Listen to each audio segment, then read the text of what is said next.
Ooh.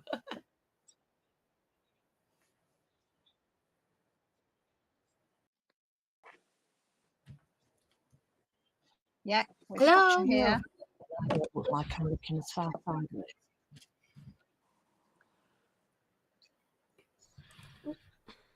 There we go.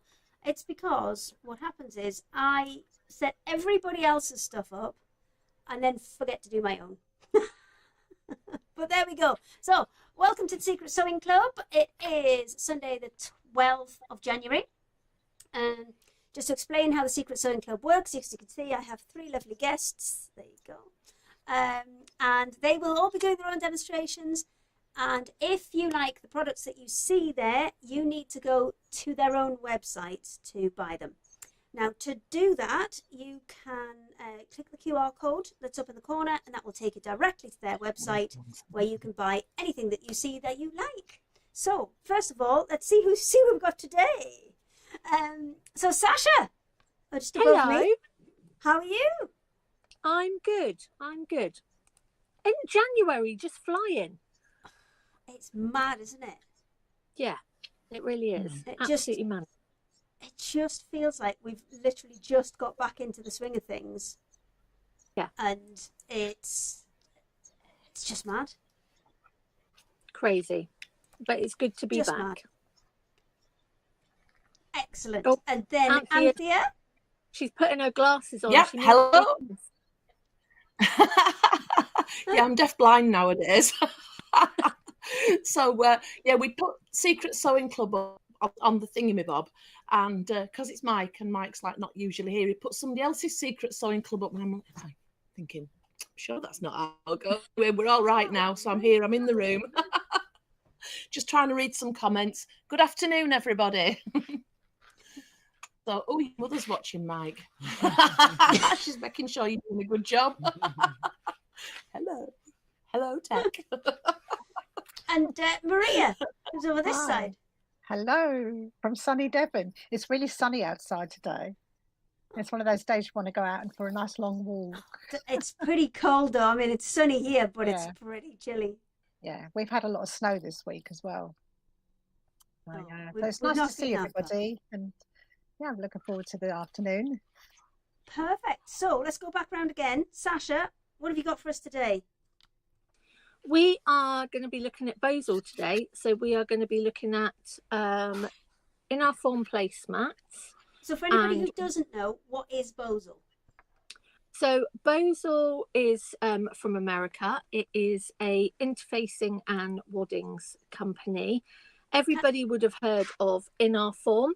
And so I'm going to be talking a little bit about the 3 different strengths that they do, as I call it. The jelly roll rug, we're going to talk about that a little bit. All those things that are Bozel. And normally people always say, I'm using Bozel inside my bag. And actually they're using In Our Form. Bozel is just the company name, and people get a bit mixed up. So we're doing a little bit about Bozel and a little bit of educating today and making an easy storage box out of a placemat. Sounds interesting. Excellent. And have you met Bozel Bob? I have met Bozel Bob lots and lots and lots of times. So Bozel Bob is his name is Robert, isn't it? Yeah. And I just ran up to him. No, it's Bozel Bob. So he is 92. Confused. He is 92 years old, and he is still travelling, still coming to shows. Although he is slowing down a bit. He's not going to be at Stitches this year. Didn't go to a couple of the the wholesale shows in America. He didn't even go to those last year, but yeah, he's 92. And I will tell a little story. He's amazing. He is absolutely incredible, this man. And he actually started Bozel for his wife, who unfortunately we lost in COVID, Sarah Lee, and she had severe allergies when they got together many years ago. She had severe allergies, and he actually couldn't find hypoallergenic and allergy-free foams and things for things like mattresses and bedding. So he invented his own. And so he actually invented the first lot of phones for his wife, so she could sleep without breathing problems and allergy problems. I mean, that is an absolute dedication of love. Good on Bozel Bob. Good old Bozel Bob. He is renowned, Bozel Bob. Amazing man. Love him. And Anthea, what have you got on today? Me, so bags of the themes. I've got lots of them behind. I've got some of our pattern books up. But it's about clubs today. It's about sharing the love, and I've got some in our form that I can do some demonstrations on. So hopefully that will show you how good Sasha's in our form stuff is that she's got. So hopefully we'll be sharing the love. To-ing and fro-ing. Excellent. And Maria, what have you got for us today? I've got a lot of kits today because it's January and it's like the new hobby, new month. There's a lot of beginners kits that I've got. I've got the tree collection, the roundel collection, and also the butterflies. I've got a couple of butterflies as well. But you specialise in gold work, don't you? Yeah, it's gold work embroidery, but it's kind of freestyle gold work embroidery. It's not the traditional, which takes quite a lot of time. Yeah. And I think it puts off a lot of people who just want to begin with gold work, because I get a lot of ladies that have never tried it, find my kits really easy to learn, and then they can go on to the more complicated, sort of elements of gold work. So yeah, so I've got some nice new beginner kits. I've got some fabric as well, the tree collection fabric.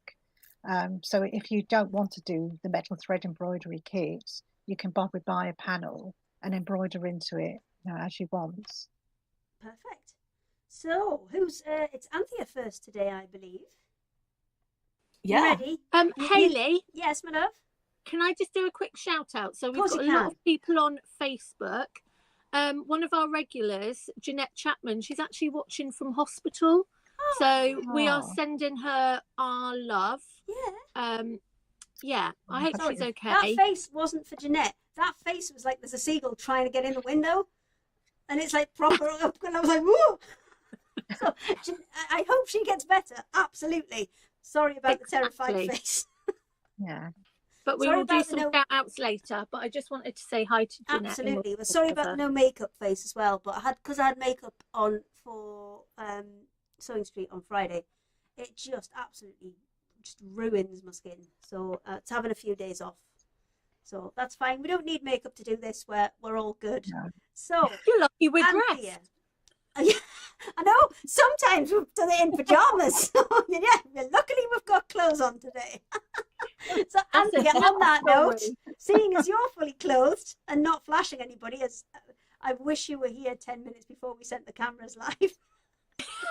I'll give you 3 guesses who it was that was flashing us, and we'll come back to you after, Anthea, and we'll see what the results are. Anthea, take it away.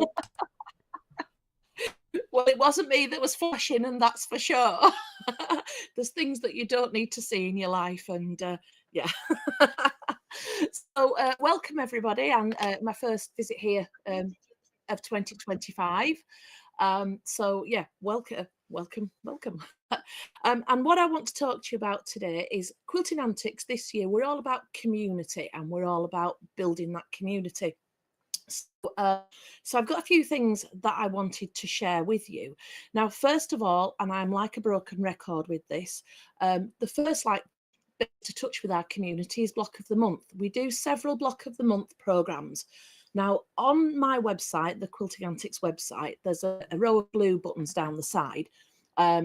We've got Secret Sewing Club at the top today, and further down there's Block of the Month. Now, in the Secret Sewing Club button, there are some Block of the Months. Further down in the Block of the Month, there's all of them. So I think there's 3, 4 I think that I've put for Secret Sewing Club because there are newer ones, but altogether there's up to about 15 that you can choose if you want. So the really important reason that I want to talk about the Block of the Month is because when I was doing the craft, lots of you were joined in to our Block of the Month, and it stopped. And I know there's lots of you that have got part way through quilt and haven't carried them on. So if you're watching and you're thinking, oh, cripes, that's me, and I was really miffed off because I've invested all that money in a wool quilt and we've only got half of it, get in touch, because we can, you know, complete your subscription from wherever you got to. So just get in touch. The best way to get me is on Facebook Messenger, because I'm not going to lie, I'm rubbish on email. Facebook Messenger pings in my face and I've got to deal with that. So that's the best way to get in touch. So if you were left high and dry, that's the first thing I wanted to talk about. Block of the month, get in touch and we can sort you out. If you've never done a block of the month before, now bear in mind we work with wool, which is expensive. It's a really good way to make a wool quilt, to make an expensive quilt in bite-sized chunks. And what I would do is you go on the website, you decide which one you want to do. You buy the first block. So it looks a bit weird on the website because you've got the book, which is a nice picture. So let me show you. This isn't a block of the month book. So you get a nice picture of a book front. That's your book. And then if it's one that's got the full kit for sale, you might get a whole picture. But the block of the month option, you're just seeing a snapshot of it, because I'm kind of just saying this is a section and you're buying it section by section.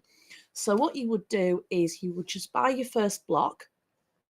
I receive your order, and then what I do is I cut your whole quilt out for you, all your blocks, and put them to one side. And then each time you're ready for a new block, you come onto my website, you buy in exactly the same way, but in the comments bar, you just write which block you're up to. I go in your bag, get out your block and send it off. And that way, if you work quite quickly and you want to do more than one block a month, you can. If you work slow and you want to do one block every other month, you can. If you're doing a block every month and then you hit a blip and a big bill comes in, you can pause, you can carry on. So so it's there and you just carry on. I mean, if you change your mind halfway through, just let me know, and it's no problem. So because I can then assign them to the next person. But the beauty of me cutting all in one thing is if I have to make any changes, which is rare and you probably wouldn't even be able to tell, the change is consistent throughout all your blocks. So I wouldn't get halfway through and think, oh, cripes, I've run out that blue, I've change, because that will have all been addressed right at the start. So that's our first community point of contact, is block of the month. Now, also, if you look, they're all in the Secret Sewing Club tab on our website. So the top blue button, we've got other kinds of clubs. So we've got, well, our courses, our classes, that is a club. And I've got, oh heck, where's it gone? I've got a bag down here. Right, where's it gone? Oops. Mike, I think it might be, you see where that black bin bag is there? The box underneath the top bag. Could you, apologies, I thought I'd put the sample I wanted just here by my knee, but I think that's the one. I may be too efficient. Just while you're finding stuff, we've had an update from Jeanette, who's the lady who was watching in hospital. She said she's now got a few ladies watching in hospital, as they couldn't resist asking what she was watching. Welcome. Welcome, everyone. We'll have everybody. Yeah, we'll have you all. You're welcome. Get in the club. So, because part of the Quilting Antics thing is community. So, excuse me, rattling near the microphone. Dump that there. So tomorrow we are doing a class. It's probably a bit late now to get onto tomorrow's class, but I'll show you anyway. We're doing an exploding box, which is a Tweed box. That's its proper posh name. You take the lid off and all the sides don't work very well when you stood up in the air. All the sides fall down and give you this nice flat working area. And then when you're done, you lift it all back up. Now, we've used it for sewing equipment. You could use it for quickie gift. You know, how cool if you've made a handmade gift and you put it in there, your loved one, whoever, takes the lid off and dush, down it comes. I mean, it won't go shh. It's in real life. It's just like my sound effect. So that's tomorrow's class. We're doing that. And I've just dated up for this messenger bag. And I want to show you this on 2 counts. So the first one is, we've just launched it as a class. There's 2 dates for this. There is Monday the 24th of February and Saturday the 1st of March. When I asked people what they wanted, what day of the week, there was a split decision between weekday and weekend. So you get to decorate this lovely bag, get the flap done, and then you would actually, oops, my bag fastener's a bit too tough. You would make the bag as well. So, so that class is there. That's just gone live on the website. Now on the website, the option is for the pattern without a kit.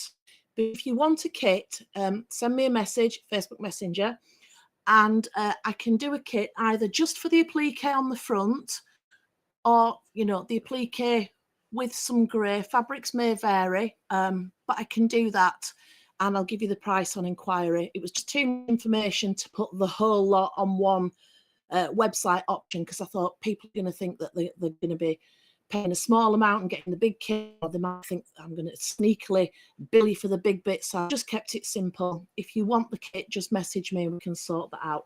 So this is the Escape to the Country bag, which we will be doing as a class end of February. So Monday the 24th and Saturday the 1st of March.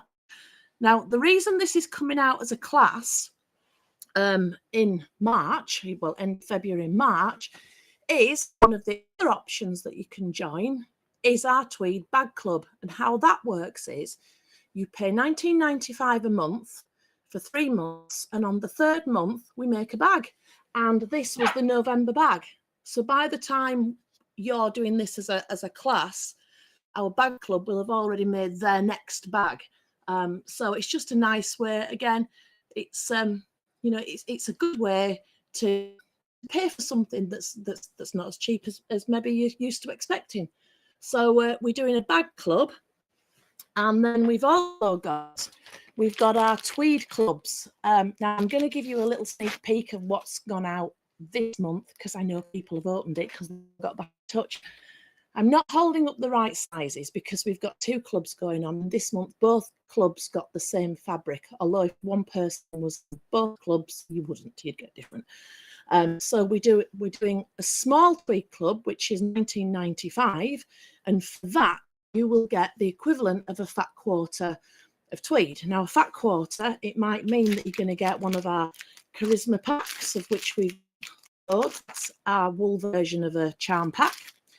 You might get 1 fat quarter, you might get 2 eighths, you might get 4 10-inch squares, you might get any variation that comes to about a fat quarter, and it'll be different every month. And you also get 1 pattern, and it will be one of our more recent patterns, so there's less chance that you already have it. So for the small one at £19.95 this month, they got 1/8 of a metre of the eau de Nil, 1/8 of a metre of the lemon, and 1 pattern. It wasn't necessarily this one, but they got 1 pattern. And then for the large Tweed club, which was £39.95, they got a fat quarter of this lemon, a fat quarter of the eau de Nil, and they got 3 patterns. You also get, as part of all the clubs, you get a discount code so that you can go on our website and you can buy things at a discount. So I mean, if you tot up the value, you're getting, these should be £25 a quarter, and you're getting them at 19.9 or whatever. Well, I'm just going to round it off, £20 a quarter. So you're saving a £5 per quarter. The patterns are £8.50 each. So on the large Tweed club, that's 8, 16, 24, £25.50 in patterns. Well, you've paid almost half, well, over your subscription in patterns before you even start on your wool. So it's a really good way to extend your collection. And if you want to sample wool, it's a good way to try. The thing about the wool in the Tweed club is I put the good ones in. Now, they're all good, so disregard that I said it like that. It's the ones that never make it to remnant sales. So you would never get these 2 in our remnant sales that we do from time to time, because we use these down to the absolute nth degree. So it's the better stuff, the better selections, the ones that we use over and over again in lots of our different designs. So I'm glancing down here, and by fluke, I haven't used any of these in the 3 patterns that I held up. That's just what they call sod's law. So that's our tweed clubs. We've got the small tweed club with 1 pattern, the large tweed club with 3 patterns, or the bag club, and it's a secret, it's a surprise every time. You don't know what you're making, but what we do is listen to what you want and we design accordingly. So at the point where your bag comes out in the tweed club, it's exclusive, it hasn't been anywhere else, and this one isn't on general sale yet. It did its bag club in November. The bag club group will do another one in the mid-February, and this isn't going to come out until after that. So you're quite a way in front. You're at least two quarters in front if you're in the club. So that's quite nice if you're a person that likes to be ahead and at the front. And also you're going to get a hand in designing, because you can say, well, I want a crossbody bag and I want it to do this, or I want applique themes on that, or could you do something in heather colours or anything like that? And I'm listening and I'm going, oh, well, you want that style bag and you want heather colours, so maybe we mix these up together, and you see where I'm going. So all the time I'm trying to design with you in mind and trying to do it how you want. So that's all the clubs. Where are we? Can I just give you those to you, Mike? Yeah. I know you've got a couple more bits that you want to do, but your camera for some reason is very, very pixelated. So I wondered if you could grab a minute or two maybe to just before you get into demos and things, and we can't see it as well. Well, I agree. As I'm looking on the iPad, it's pixelated, but as I'm looking at the one in the room, it's as clear as well. So what I'm wondering is it possible, because I know you've got some more bits and pieces you want to do, but I think for demo wise it would be really great if we could maybe tweak Tech Junior's just on the case. Excellent. Is that any better? Do you Obviously, want to come back to it'll take a little while to come through. Have you still got some clubs you want to go through, or do you want to head back together? Well, I've got a couple more bits, but I am almost at the end. Okay. Well, do you want to go for it, and then we'll let's go for it. If he needs for you to be offline to do your bits. Let's go for it, because whatever I'm telling you here, you can see on the website anyway. So if you're interested in what I'm saying, you're going to be looking on the website anyway, and you're going to get the clearer images. So let's just go for it. Right, what else have I got on the show today? I have put some wool fat quarters. Now these are pre-cut, so if you order 2, it will come as 2 fat quarters. But there's some of your favourites in here. So we've got spotties. So we've got the grey spot, which is it's uncoordinated self inside. We've got the lime spot. Again, look on the website and you'll see the clearer images. So that's the flip side of that one. We've got the beige spot, which if I open it up, that's the flip side of the beige. And then we've got the grey multi-check, which is quite trendy. We've got the lime. Up your website, Anthea. Unfortunately, they won't. Oh yeah, right, yeah. Let's do that. They'll be able to hear me. Let's do that. To hear you, and I'll show them all of those tweeds on your behalf. Well, can you make sure that people know? Certainly. Okay, so Anthea's feeding information to me, and I shall relay it to you. There's those charisma packs at the top there. You can see those with a beautiful array of colours that all tone in. Then the multi-check ones, they're, am I right in saying £5 cheaper on the website? It should be $24.99. They're $19.99, so they're £5 cheaper on Anthea's website there. But they are only available as fat quarters. They're pre-cut as fat quarters. So if you order 2, it will come as 2 fat quarters. It won't come as a ½ metre piece. But there you can see you've got, on the bottom line, the Tokyo Heather. Let me just bring that one up so it's a little bit bigger.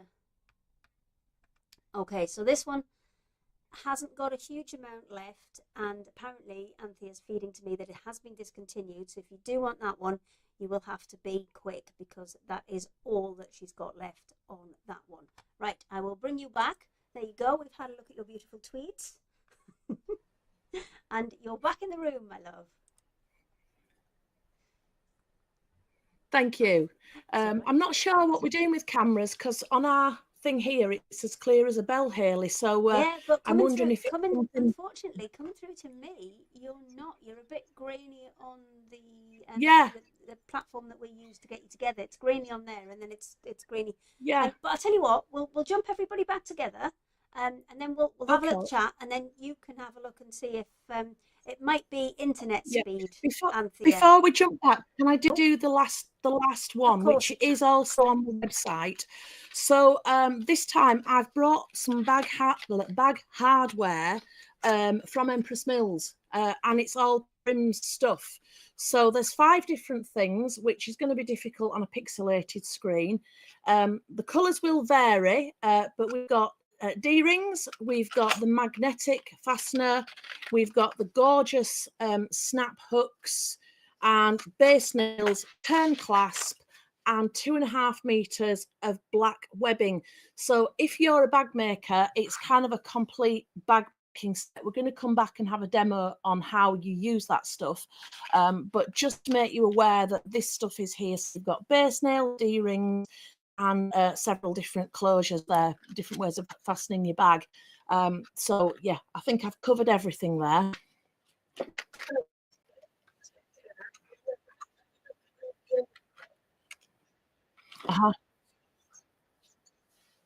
There we go. It might be something to do with your upload rate of your web stuff. So have a little look at that and see if he can make it a little bit better. Sasha, I see you're underway doing some jiggery pokery there. Let me just unmute you guys. There you go. I am. Is this preparing for yours? Because you're not next, are you? I think on my list. No, I like to go last because I'm never organised. Yeah, I think I was on the 2:30 or something. It buys you an extra. Buys you an extra few minutes. I mean, just so you know, if anybody is on with me, it will go out the window because I will end up going last because I'm never organised. I shall tell that to Emma. I shall say always put Sasha last in the running order. But mind you, the running order is a very kind of loose construct, isn't it? Because we never run to time. There's always information or chatting or just stuff. So I do have some messages. Everybody has already guessed who the flasher was. Apparently, Patricia... I'm now known as Sasha the Flasher. Because you keep doing it, woman. It's like a regular recurrence. The first time was an accident. That was a... Actually, they were all accidents, so don't come on. That time today wasn't. You purposefully flashed today. I was just showing off my weight loss amongst friends. I'm proud. You're looking good. Anthea. Patricia loves the spot fabric. And Janet says, stop showing me beautiful pieces of fabric while she's trying to see teddy bear fabric. So, anyway. Let me have my music light. Yeah, there's lots of people just saying afternoon and things like that. And somebody has commented on your picture, Anthea, which, again, I think because the overhead's looking a little bit pixelated as well, I think it might be worth like a router restart or something to see if you can get that up. But what I'll do is we will do that. If Maria's ready, I'll pass it over to Maria. Yeah, I'm ready. We can fix Anthea while Maria's doing her thing. Are you ready, Maria? Okay. Excellent. So, over to you. I'm going to start with trees. I actually illustrated these trees, and they were printed last August. And from the trees, I made 4 kits, which were really successful. I've only got a few left, and they're actually a really good price. So if you are a beginner and you want to start out doing some goldwork embroidery, it's really probably well worth picking up one of these kits today. They come in a pack with all your instructions. That's the copper birch, which is really, really nice. The summer aspen. I think I did some of the summer aspen on the last month on the Secret Sewing Club. Black pine. I've only got 2 of these left. So black pine's been the most popular. And today I'm going to do the cherry blossom, which is really pretty, which is the spring apple blossom. cherry. So I'm going to actually demonstrate this in a moment. I'm going to switch cameras now, just so then we can sort of see my overhead. So just be a few seconds, hopefully. There you go. Now that should be on there. Can you see it, everybody? Yeah, we've got that. That's perfect. Right. So the instructions come in a full colour sort of version, and it's actually in step by step. So step 1, we talk about passing threads, which is what I'm going to demo in a moment. Step 2 is your French knots, which is probably all the lovely texture that you're going to put into the branches. And then the chipping and the purl. So when you get your pack, you're going to have some beautiful variegated pink thread. It goes from cerise to a lovely pale pink, and it's in 6 strands. You only need 1 strand, which then you put onto your needle and actually knot it at the end. And then I'm going to show you how to use this lovely parson thread,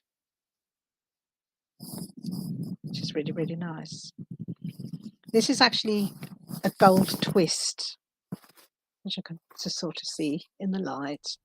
It's got lovely gold thread through it, and it's really, really flexible. It's not as stiff as most of the pattern threads. So I'm going to take about... Careful of your mic. I think you're knocking it as you're just leaning forward there. Oh, okay. Can you hear me properly? Yeah. It's just, I think it's just rustling a little bit as you're leaning forward. So just... Oh, right, okay. If you can just watch it a little bit, that'd be great. Thank you. I will do. There's probably everything getting in my way, my hair probably. So I'll just move my hair, yeah. So you only need a little short piece, because what you're going to do is you're going to literally couch this onto the branches. Now, the nice thing about these kits is it's pretty much a freestyle, even though you can copy it, it's identical if you want to, but it's pretty much a freestyle sort of stitching, couching onto branches. So you can put in as little as you want or as more as you want, and you get a lot in the kit. You get about 3 meters of each thread. So I'm going to just cut a little piece.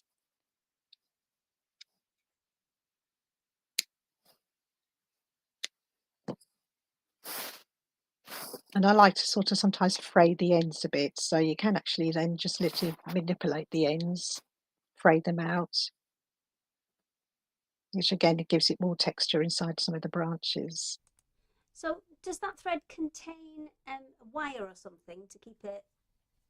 Yeah, it's a gold twist. It's fine wire, so it's not as flexible or as rigid as some of the threads, but it is actually still got some beautiful, like when you're couching it, you can turn it and you can keep in place, which is really lovely. And is that included within the kit?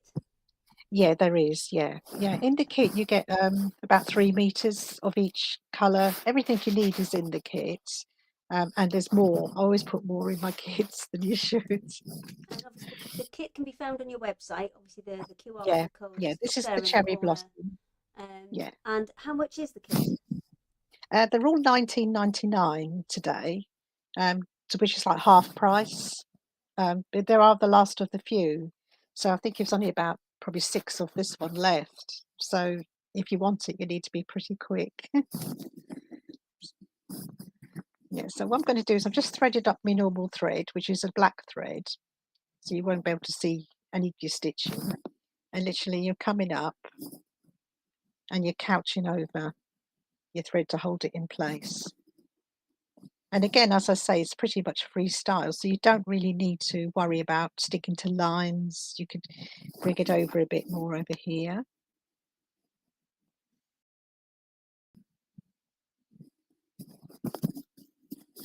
So how did you first start this, Maria? I started in 2020 as because of lockdown. And what happened was I was at university studying conservation. stitching textiles, because my background is stitching and textiles, printed textiles, hence why I actually do my own fabric designs as well. So I actually did these illustrations during lockdown, and I just thought they'd be really lovely later on to make into an embroidery kit. So I got these printed last year, because I've got loads and loads of illustrations and paintings that I've done through my textile design work. And then I decided to learn goldwork embroidery as part of my conservation, because I was technically looking at the deterioration of metal thread embroidery and how it can deteriorate, especially old objects. There's a beautiful dress at Kettleston Hall. It's called the Peacock Dress, and it's just made of metal threads, and it's absolutely stunning. So if you ever do get a chance, if you go to the National Trust House in Derbyshire, you can see it, and it's actually beautiful. So I did my dissertation basically on metal thread embroidery, and it goes back to about 1200 BC, because a lot of the churches, military costume.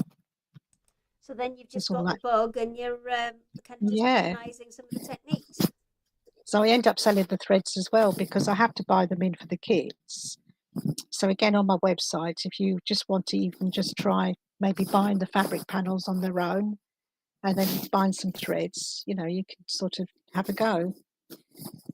It's never wrong or right, so you should never be afraid of sort of just having a play, really. And I was just looking at what Anthea's bag. I love that country scene one. Again, you could use some of the metal threads in that, which would be really absolutely. lovely. I mean, obviously, because Anthea is going on to wool, it's quite a nice kind of sturdy background. It will take Yeah. a good bit of embroidery on there if you wanted to embellish it. Oh yeah, I was looking at that. That was absolutely stunning. So yeah, basically this is how easy it is, and it's So quite can you just mindful. So at mid at night time. Can you just explain that Yeah. couching stitch that you're doing there while you're just Yeah. finishing that? So basically, when you couch stitch, yeah, you don't need to be so close together either. So you can sort of just do it every 2 millimeters along the thread. You don't need to couch so close. And It's what just where you is- want it to be.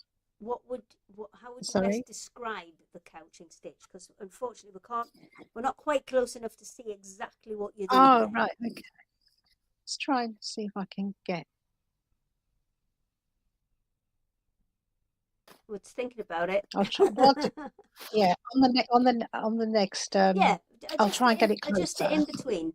But essentially, what couching Yeah. is you've got a piece of thread that's Couching laid on stitch. top of the fabric, and then you're using Yeah, another separate piece of thread to create loops over the top of Yeah, that so what I first do piece of is thread to kind of hold it down into position.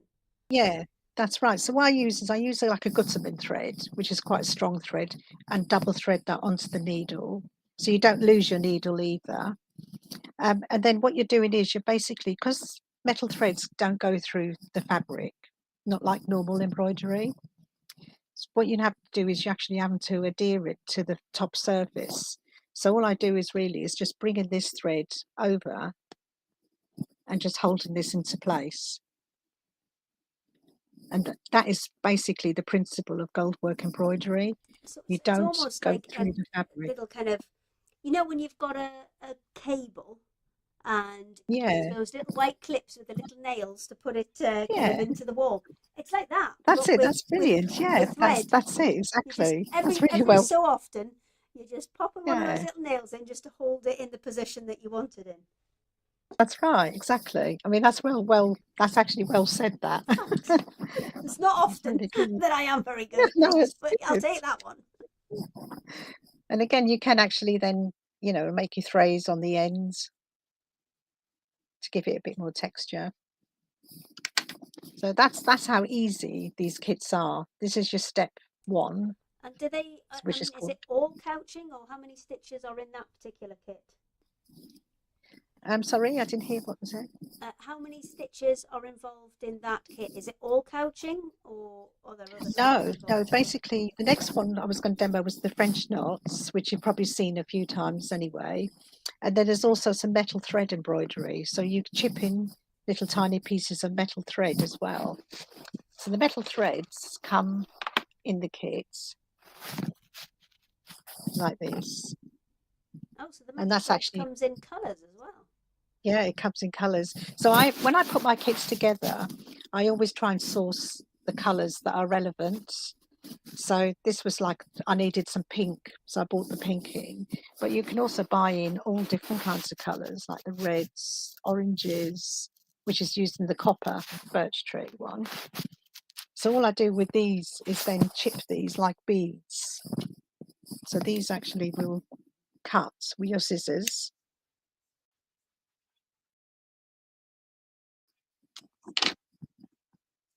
Yeah, that's right. Yeah, they're a coil. Basically, they're like a coil, and you can actually pull them apart as well, and you can twist them, stitch them into your, into your threads. So you can actually put a bit more texture. You can Yeah, effectively create basically you your can own stitch that piece. beads then to stitch in. Yeah, that's it. That's exactly it. Yeah. So what you can do is, if you wanted to, just put this is your last step in the kit, is actually use the metal threads last. Reason being is because it can actually then get caught onto other threads. So always use them last. You can So sew them in. would it be, as you did it there, you'd put your French knots in with your pink thread first, your pink variegated, then That's right. couch in the branches and the roots, and then finally add the pink and red metal thread. That's right. Yeah, and then you just pick that up and then just push them in and sew them in. So you get a bit more texture in between your French knots. Perfect. Yeah. So that's basically, that's the kit. So which the other kits? Yeah, do you want to show us the other kits you've Yeah. got on, and then I'll go, because Anthea's wandered off. So Oh right, okay. Can't go back again, together yet because we don't know where Anthea is. the most popular one was this black pine. It's actually a tree in the National Trust Gardens called black pine. And in the winter, the leaves, the branches tend to curl. So again, using the metal threads, this is just the wire. This is wire, metal couching. It's more rigid, and you pull this apart, so you get more teeth into it.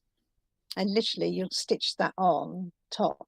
Again, you couch that over into the actual piece. But this is the black pine one, and there's a lot of nice textures that you're going to put into the base of it. And tree kits, once they're gone, are they gone, or is that something you're going to repeat in the future? Yeah, basically they're the last of them now. Yeah, I may get them again, but I don't know, not for the future, because I've got a new collection coming out. Oh, brilliant. If there's new stuff coming, then great, we'll have new stuff. Oh yeah, we've got some lovely prairie garden stuff coming as well, done in the same principle but just a different design. So this was the summer kit. This is the one that I actually demoed at Christmas, I think it was, wasn't it, on the 23rd? And I was showing you about the textures that go into the trunk and chipping again. All the kits are great for beginners, all got the same principles. Are they all based around those three main stitches? Yeah, that's right.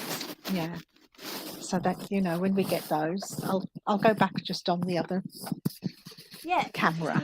Quickly show us the other kits and let us remember that obviously people are buying directly through you, so you need to give them the prices as well, because we don't. So again, you've got the summer aspen. Again, full instructions. We've got the stitch guide. I always put a stitch guide in, and then you've got these beautiful instructions.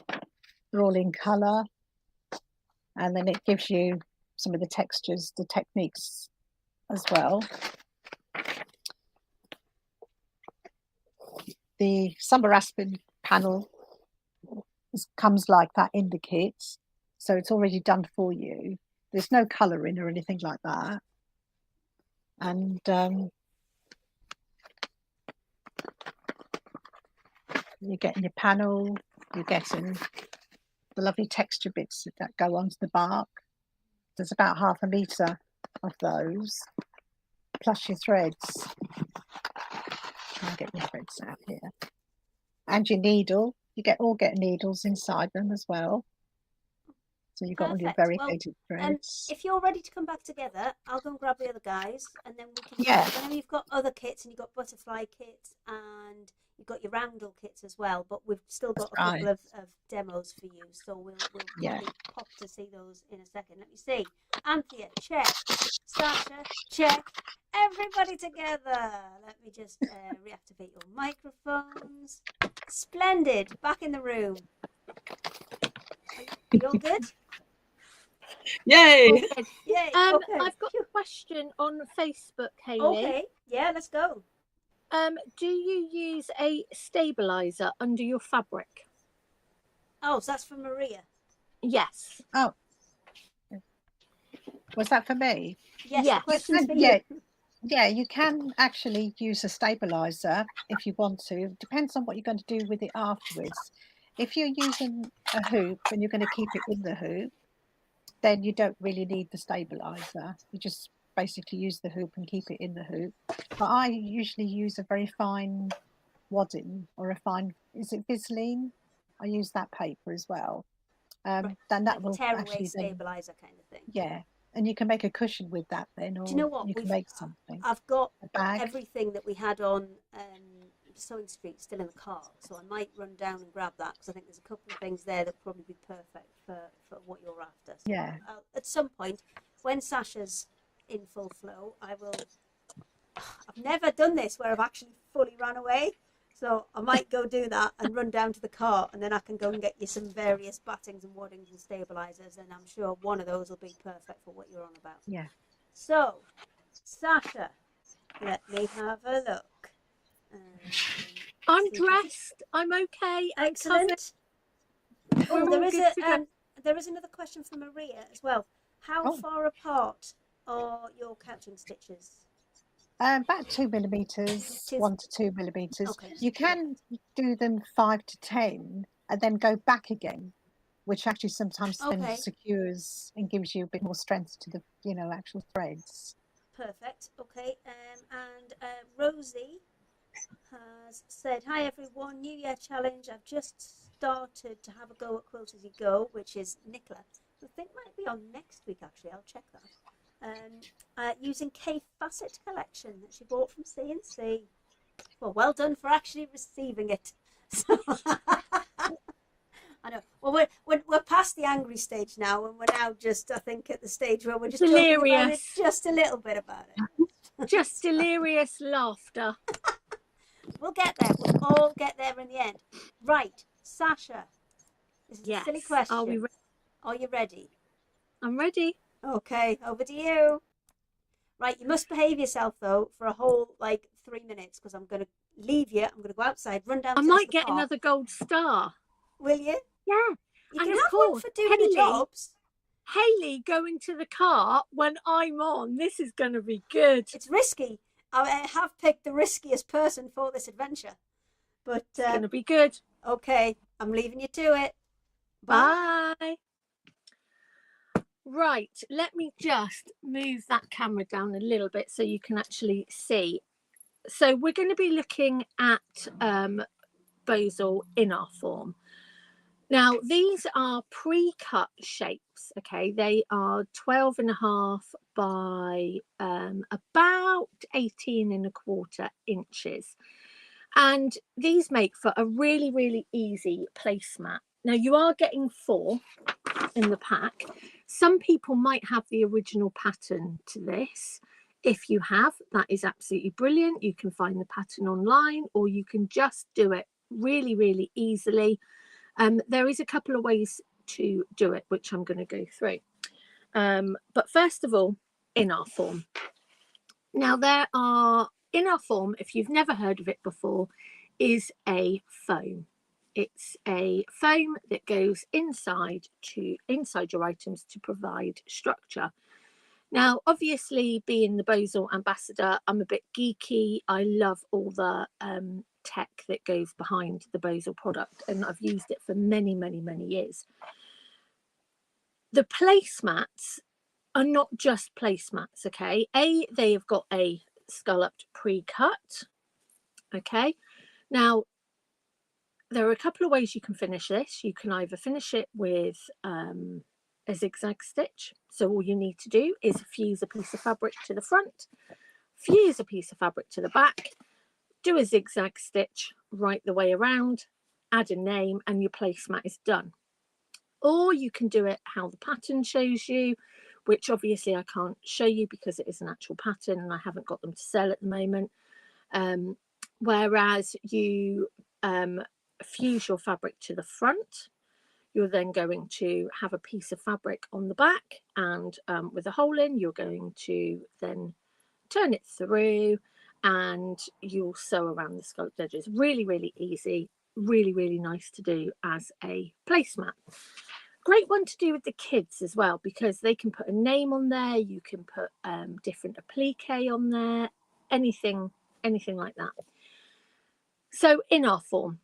Inner form is, as I was saying, it is a foam. It is a foam that goes inside to provide structure, and basically it will make your bags stand up. It will provide structure for boxes. You can use it for clothing. A lot of textile artists use it in mixed media. So many different things that you can actually use with it. And you can get 3 different varieties of inner form. So there is a sew-in version where you have to sew it, quilt it into your actual fabric, so everything stays together. There is a single-sided variation, which is, as it says, it is fusible on one side, the other side isn't. So the advantage of buying single-sided is that you can either choose to either do it as a fusible project or a sewing project. And then you have the double-sided. Now the placemats are double-sided, okay? These are double-sided fusible, so it means that you can fuse on both sides. The very clever thing about double-sided inner form is that when you're fusing onto the top, the actual glue on the bottom, if you've got the temperature correct, doesn't melt. It's very, very clever. The tech involved is very clever, and basically it only melts when direct heat is applied to it. So going back to the whole Bozel, we do many different things. There's craft techs, which we're going to be looking at one week. There's lots and lots of different waddings. There's loads of dressmaking interfacings. There's a 2.5-inch square grid, which we're going to be looking at a bit later on, which you can do for all your watercolour pictures, things like that. But if you haven't used inner form before, this is a great way of buying it, because inner form at the moment is a bit spenny, okay? And what I mean by that, it is a bit expensive at the moment. Obviously, we've had issues with the oil prices, and inner form contains oil, and getting it made and things like that. So it is very limited as well as to where people can get it. Now, I'm fortunate, I have got stock of inner form. I know not many people do at the moment, but I do have stock of the single-sided on a roll and the sew-in, okay? I think I might have some double-sided, but I am not sure. Sasha, So again, just before you start your demo there, you might need to refocus your camera. You've gone a bit fuzzy, my love. have I gone fuzzy? Right, You've gone hang a on. little bit fuzzy, my love. But yeah, if you can have just a little refocus. Yeah, you see, you're fine when you're close up, but it's not. But I know what you need to do. You need to kind of touch it while you're sitting down, but you can't do that because Is you've that only got better? one arm. I'll give it a minute. Give it a minute and see if Carry comes back. on. It should work itself out. hopefully it will come back. Oh, I think it might have sorted itself. Oh, there you go. That did it. Perfect. In your pack, you will get 4 placemats, okay? And as I was saying, the size, did I get it right? 12.5 by 18.25. Yes. It's double-sided, fusible, and you can use bias binding on the ends. You can use whatever, okay? Whatever you decide. But basically, this is a bit of an education-y one today. So, placemat as so. Or, if you have the pattern, you can also turn it into a nice little clutch bag as well. There is a pattern out there to actually turn it into a clutch, which is also a really nice one. especially if you have some of the hardware that Anthea is selling as well. It's a really good one to make into a clutch, and you're not having to worry about cutting those scalloped edges. Cutting scalloped edges are an absolute nightmare. It's done for you. The other thing that you can actually do with it is turn it into a storage box, which is one of the things that we're going to be doing. So let's look at fusing. Now, there are so many different ways that people tell you how to fuse, okay? We're not going to get into the whole domestics of how we fuse. I'm just going to tell you how I fuse, how I prefer to fuse, because it works for me. Now, I do not apply any steam when I am fusing. Just Sasha flashing. Don't say that, I'll get into trouble. I've been good. I don't apply any steam when I'm fusing. Now, there is a reason to this. This foam, okay, if you are spraying it or making it damp with steam, it has a, it will soak in the steam, which can make the inside damp, and then it's quite difficult for it to dry out, and you're putting another fabric on it, and then when you quilt it, it can be a bit damp, and you're taking that to your sewing machine. So I do not use any steam when I'm fusing. There is no right, there is no wrong. It is absolutely up to you how you decide that you want to fuse, but this is how I do it.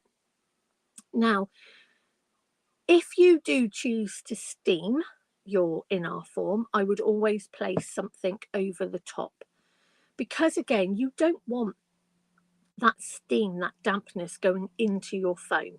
Okay, you can wash it, you can dry it, you can do all of that, obviously, but I just find that the steam, you don't want to then take a sort of it's not wet, but it's a damp in-our form over to your sewing machine and then start stitching on it. So you're going to lay your fabric on the top of your in-our form. I'm just going to move that down slightly. I might have messed up my camera again now, but let's just see what happens. You're going to lay your fabric on top, and you can put something underneath if you want to, but you don't have to. And you're going to do a holding motion. Now, it's really, really important, okay? It is really, really important to do a hold and a lift. Okay, there we go, it's starting to fuse. And you're going to do that all over. And the reason is, the glue melts by doing direct heat onto that foam. I've got this fabric at the moment on the website, Janet, and everyone's been going absolutely mad for it. It is my favourite fabric. Is that the mini Tula Pink Aliso? Yes. Yeah, it's got big iron energy, that, hasn't it? It's got an amazing iron. Now, I don't know about you, but it was one of the last things that I was ever given from Creating Craft. So there we go. I did get something. No, we've bought in 3 or 4 for the shop. So we have you? Yeah, we've got a few. They're not on the website, but we've got them in the shop at the minute. But if somebody does want one, they can email us and we can help. They are amazing, and I love this little light. Oh, yeah, the torch bit is brilliant. But I know you're not using steam there, but it's like powerful. That's what I mean. Big iron energy. It's just got like full steam on a tiny weeny iron. I mean, we both took it on and we were both selling, weren't we? We were both selling it, and you would not believe, we were literally going like this and the steam was actually moving the fabric. It was shooting across the room. It was amazing. It was brilliant. So as you can see, we are fused. Now we do a holding motion. We don't do a ironing motion. So we are going to do a press motion, and we lift and we press and we lift, and you do that all the way around the edges to make sure that you are nicely fused. And then you can go over and give it a really nice iron. because what sometimes happens is if you go straight in when you are fusing and do this, the heat isn't melting the glue. It is just making it a little bit sticky, and that's why people sometimes have a problem getting it to fuse. So you're going to do that hold motion, hold and press. Now, as you can see, adjust the your camera glue again doesn't melt. Thanks, that's it. It'll go in a minute. Have I come back on? Yeah, it's just for some reason it doesn't like that position, does it? It doesn't. No, it doesn't, because it's beautifully clear at some point, and then all of a sudden it'll get. It's kind of, it likes to, wants to focus on something more closer to you. So it's really important that you get the fusing right, because the one question that I get the majority of the time is about fusing, and people say it's not sticking, and it's because you're just going over like this, and all that's happening is you're just giving that fusibility a bit of a tickle. You're not making it fuse, you're not making it stick. Okay, and if you are doing it correct, that glue on the underside doesn't melt. So the next thing that we're going to do, we're going to roughly cut some of this excess away, and then you can actually make sure that you have fused around all those edges properly. I've just got a couple of edges that I just need to make sure, and because this is a scalloped edge, you want to make sure that you are really nicely fused right the way round. Now the 2.5 inch grid will be put on the website in the next when I have the next break, because I want to get the grid on there so we can look at that in a little bit.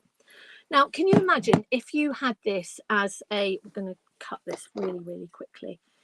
If you had this as a placemat, how beautiful would they be with these butterflies on here? And because we are not turning through, and you can do bias binding if you wanted to, but I quite like a decorative zigzag or blanket stitch around the edges. So we're just going to cut this. Now once you have cut this precisely, you're then going to fuse the back on. Now have we got any questions about, if you've got any questions about Bozel or fusing, pop it on while I'm trimming and cutting. So I have a question. Is that double-sided sticky, or is it just at the back? Where were you two in the beginning? Me? Yeah, where did you go in the beginning? I explained all this. Oh, I went to the car. I told you, I trusted you. I put my entire faith in Sasha not to fluff it up while I went to the car, because I went I to was go on my get best behaviour. the stabilizers and things. Behaviour. So these placemats, Hayley, are double-sided fusible. So how does it not stick to your board while you're sticking the first side on? Because that is the tech that is behind in our form. That's what makes it so special to any other fusing product. There's nothing like it. So what actually happens is, like here, the only way that glue melts on the back is if you have got direct contact. This glue will only melt if you have direct contact with the glue. If you are using the correct temperature, okay, we're not on about scorching hot like the sun, because you don't want that. You want to have it on a nice sort of medium to 3/4 heat. And as you can see, that glue does not melt. It is very clever technology that Bob has invented, and there is nothing out there like it. It really is. I do have an update from Jeanette, who was the lady who was watching in hospital. Yeah. She says they're having a great afternoon. She's cheered everyone up, and just hoping that the phone lasts the distance. Oh, bless her. Bless her. So there you go. With public service, we've cheered up part of a hospital ward. Yeah, I've definitely got to keep my clothes on now, haven't I? I can't flash now. Goodness me.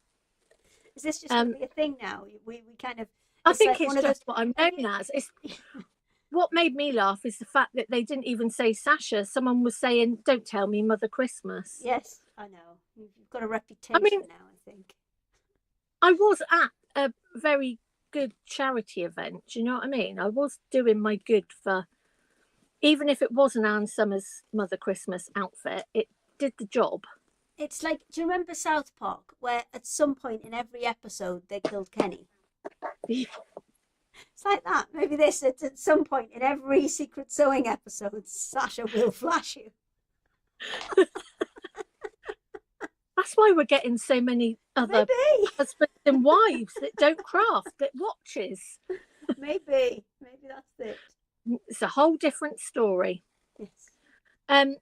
So there is some really, really clever tech when it comes to this Bozel product. Now, if you've ever used Duet Fuse before, which we're going to use next time I'm on, that is a polyester double-sided wadding, and it will melt.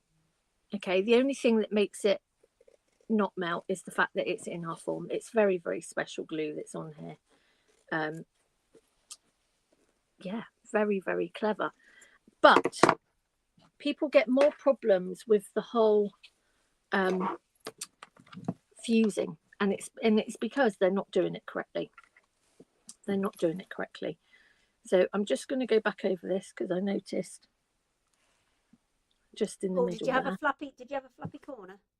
I have. I've got a flappy edge, and that's never ever good. So again, always remember it's your press and hold technique to begin with, and then you go on to your ironing technique. So now we have done this side, we're going to fuse onto the next side. Now, if this was just your placemat, how fab is that?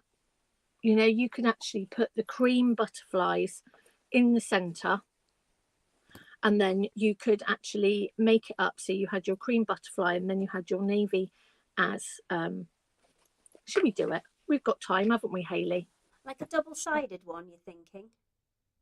Yeah. Okay. Well, I tell you what, do because you're going to have to put some kind of edge on it, aren't you? You're going to have to put some kind of edge on. No, we just do a zigzag. Okay. We don't. You can turn it through if you want to turn it through.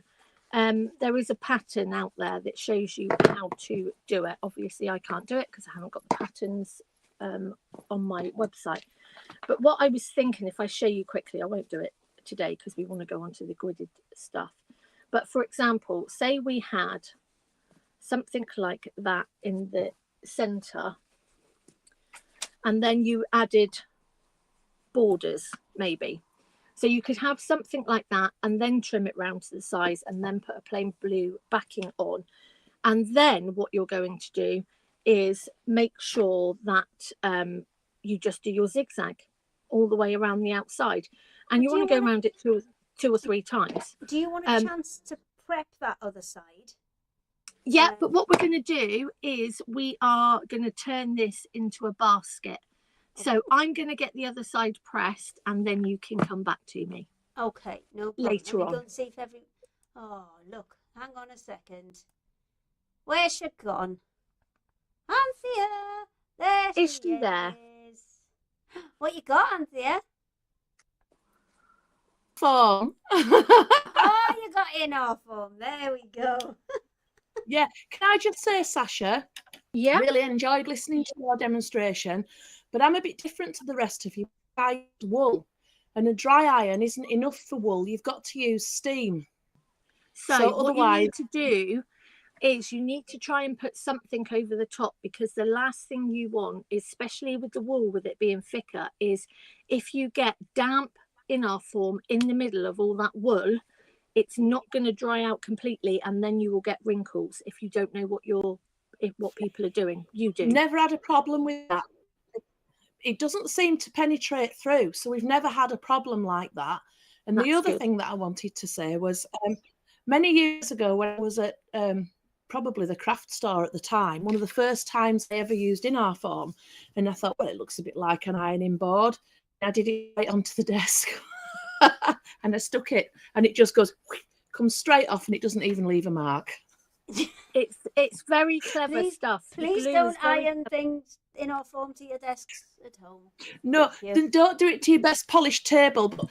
But the thing is, I come like, I have experience of ironing it to a table, and I got away with it. That's what I'm saying. Excellent. Right. I did let's have a look. days in carpet, so I shouldn't worry. You stuck it to a days in carpet. Doesn't Yeah. We've done surprise lots me. of stuff in days ins.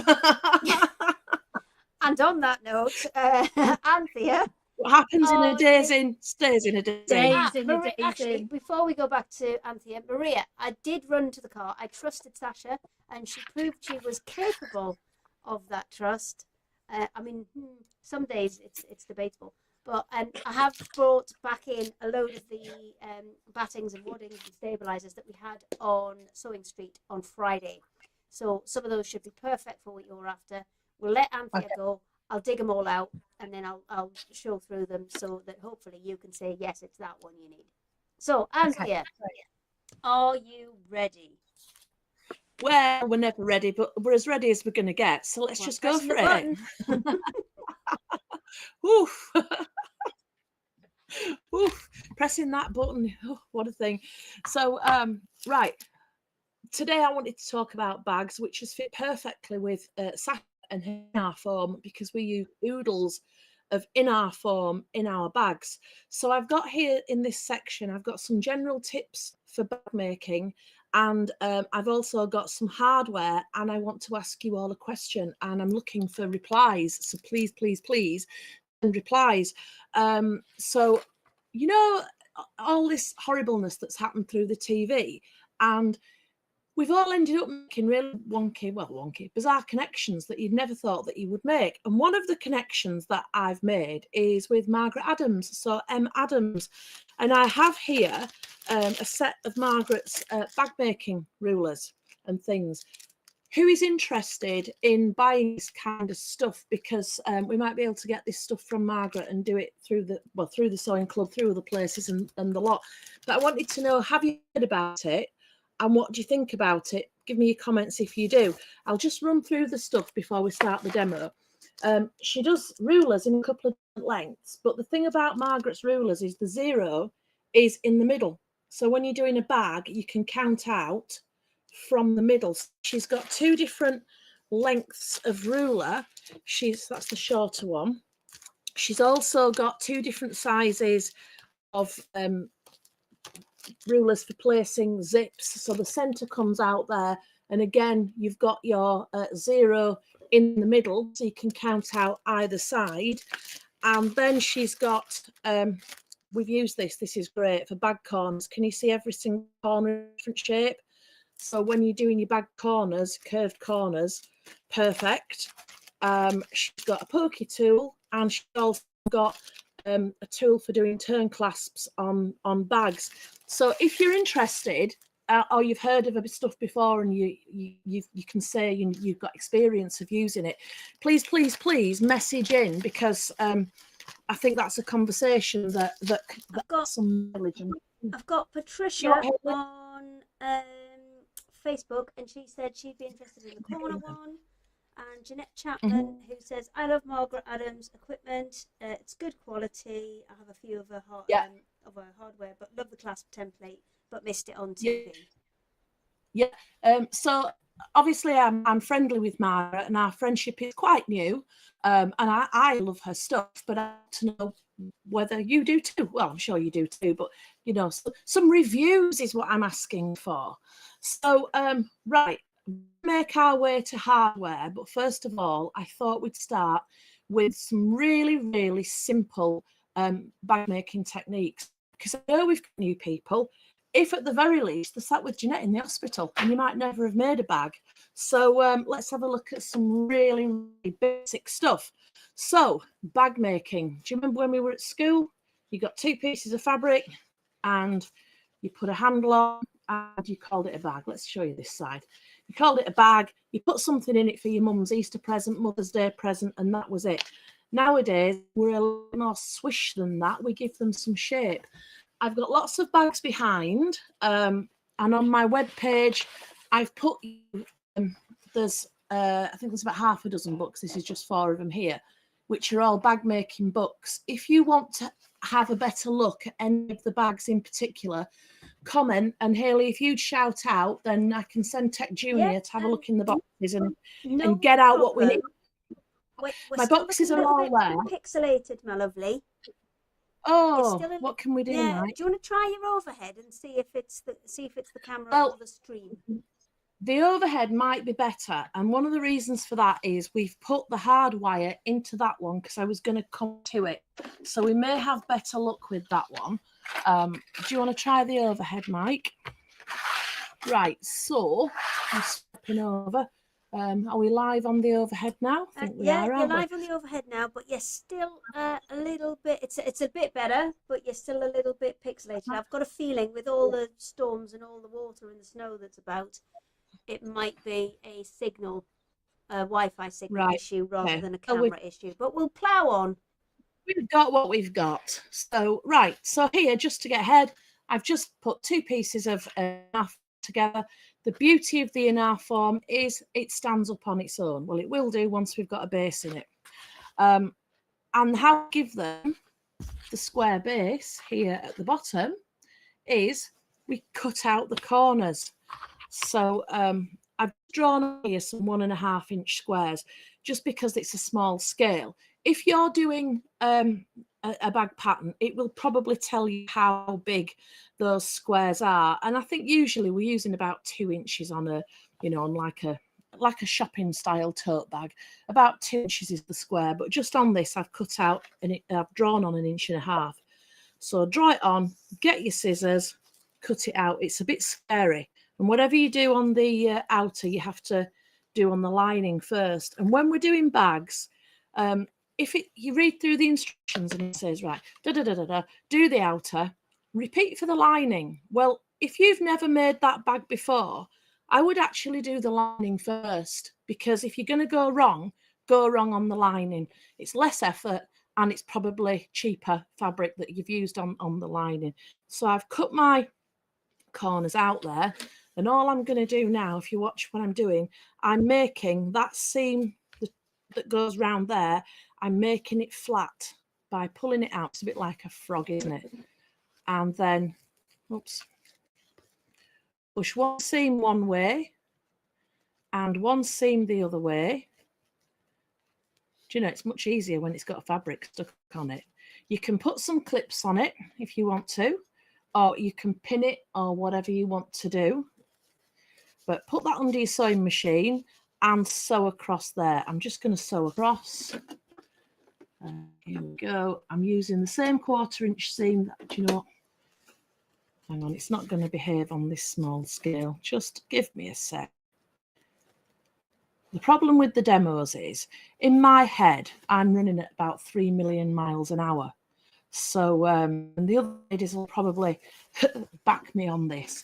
You're trying to change 3 million miles an hour in your head to just a nice walking place outside your head. And it's easier said than done sometimes, isn't it, Hayley? Yeah, it's just like when you see ducks swimming. It's all going, it looks really smooth on the surface. It is, isn't it? So that's one. When we do live, so every Wednesday at 3 o'clock, we do Work It Out Wednesday, which it's primarily Facebook Live, but we also now are doing it on YouTube and when the tech permits, Instagram as well. But we're not that great on Instagram, if I'm totally honest. There's too many restrictions on it. Yeah, you're limited to about you're limited to an hour. Yeah. But anyway, Facebook and YouTube is your main ones. And Wednesday at 3 o'clock, Work It Out Wednesday. And the purpose of that, can we go from on, Mike? Oh, hang on, let's just have a look. Oh, no, we're okay there. Can you see from falling over, that is now standing up. So by squaring that bottom off, let's have a look underneath. There you go. it will now stand up. And that's the difference in squaring off the bottoms. Now, if you're terrified and you want to leave that piece of fabric on and not cut it off, you can just match your seams up. Just get that's the side seam and the bottom seam to match. And, you know, you've got to feel about sew across and leave it on if you're terrified. But once you've done it a couple of times, you won't be terrified. And I mean, when you're following a bag pattern, it's going to be different. I'm just whacking two pieces together here.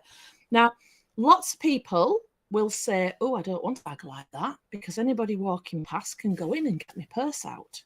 So there's loads of ways around that. We've got the magnetic bag fastener in the bundle. We've got turn clasps in the bundle, and we've got a fancy one in the bundle as well. Let me show you this. I like this a lot. Can you see you've got what's it called? What's its proper name? A snap hook. They're quite good for handles as well, aren't they? They're like they are big lobster clasp, aren't they?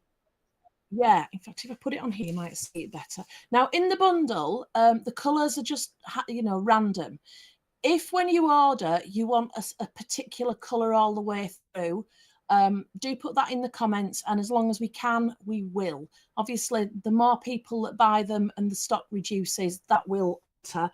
But if we can, we will. So there's, you know, this gold, silver, brass, and then this is, I don't know what you call it, it's like black look, is that one, like a black metal look, which is quite attractive. Oh, it's like so this one here, I think it's called. Yeah, this one here, as Hay said, will do the sides, but I'm just talking about the fastening at the minute. And I've got, in fact, go back on here, Anthea, a D-ring there. All you can do is just click them. Which way do we go? Hang on, click them together. And that makes a really trendy fastener. So you would just fasten both sides to your bag. Now, the way that we're going to fasten that, and we'll do it for the side bits as well. I'm kind of doing a Frankenstein is what I'm doing at the moment. We've got the webbing. Now you can make your own webbing, well, not webbing, but straps, lengths, whatever, by getting a wider piece and folding the raw edges to the middle and joining it. But the webbing is actually really good because it doesn't fray. And I think there's, I mean, I can't tell you how much weight it would hold, but certainly anything I put in my bag. And all you would do is thread the webbing through one half, bring it back and sew it down. Now, you'll want to turn the end under and neaten it, of course you will. And also I would sew across that part there. And then once it's sewn across at the end, that can't move anywhere. So that's a natty little way. If you do it the right, you know, get it the right way up, it doesn't show. Come closer to the camera. Of doing like a trendy little snap hook. Now, as Hayley said, these snap hooks, they're what you may want on the side of your bag. This bag's got handles on the front, but I'll show you on here anyway. So you could use your webbing, go through, turn your... So for example, you know, if you wanted to have both handles, because you've got the kind of hand-holding handles there, but maybe you wanted to put a strap on that could go over the shoulder. Yeah.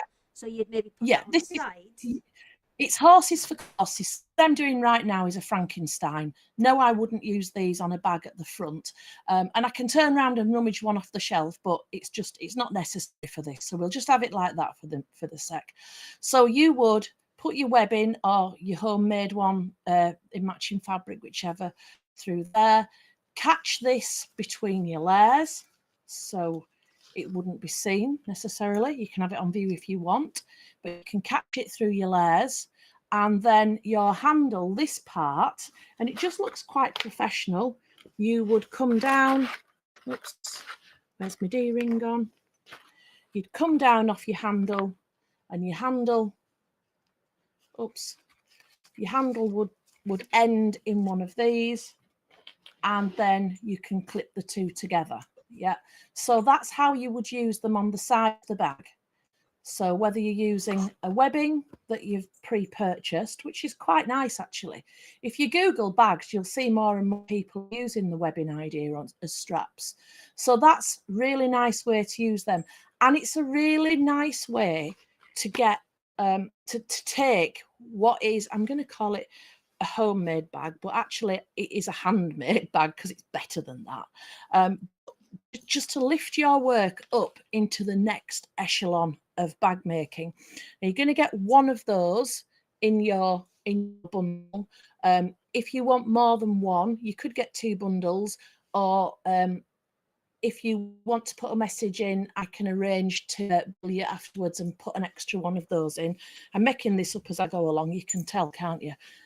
These are going to be dispatched direct from Empress. Whoever packs the orders will be thrilled with you, with making all these promises that somebody else has to cash.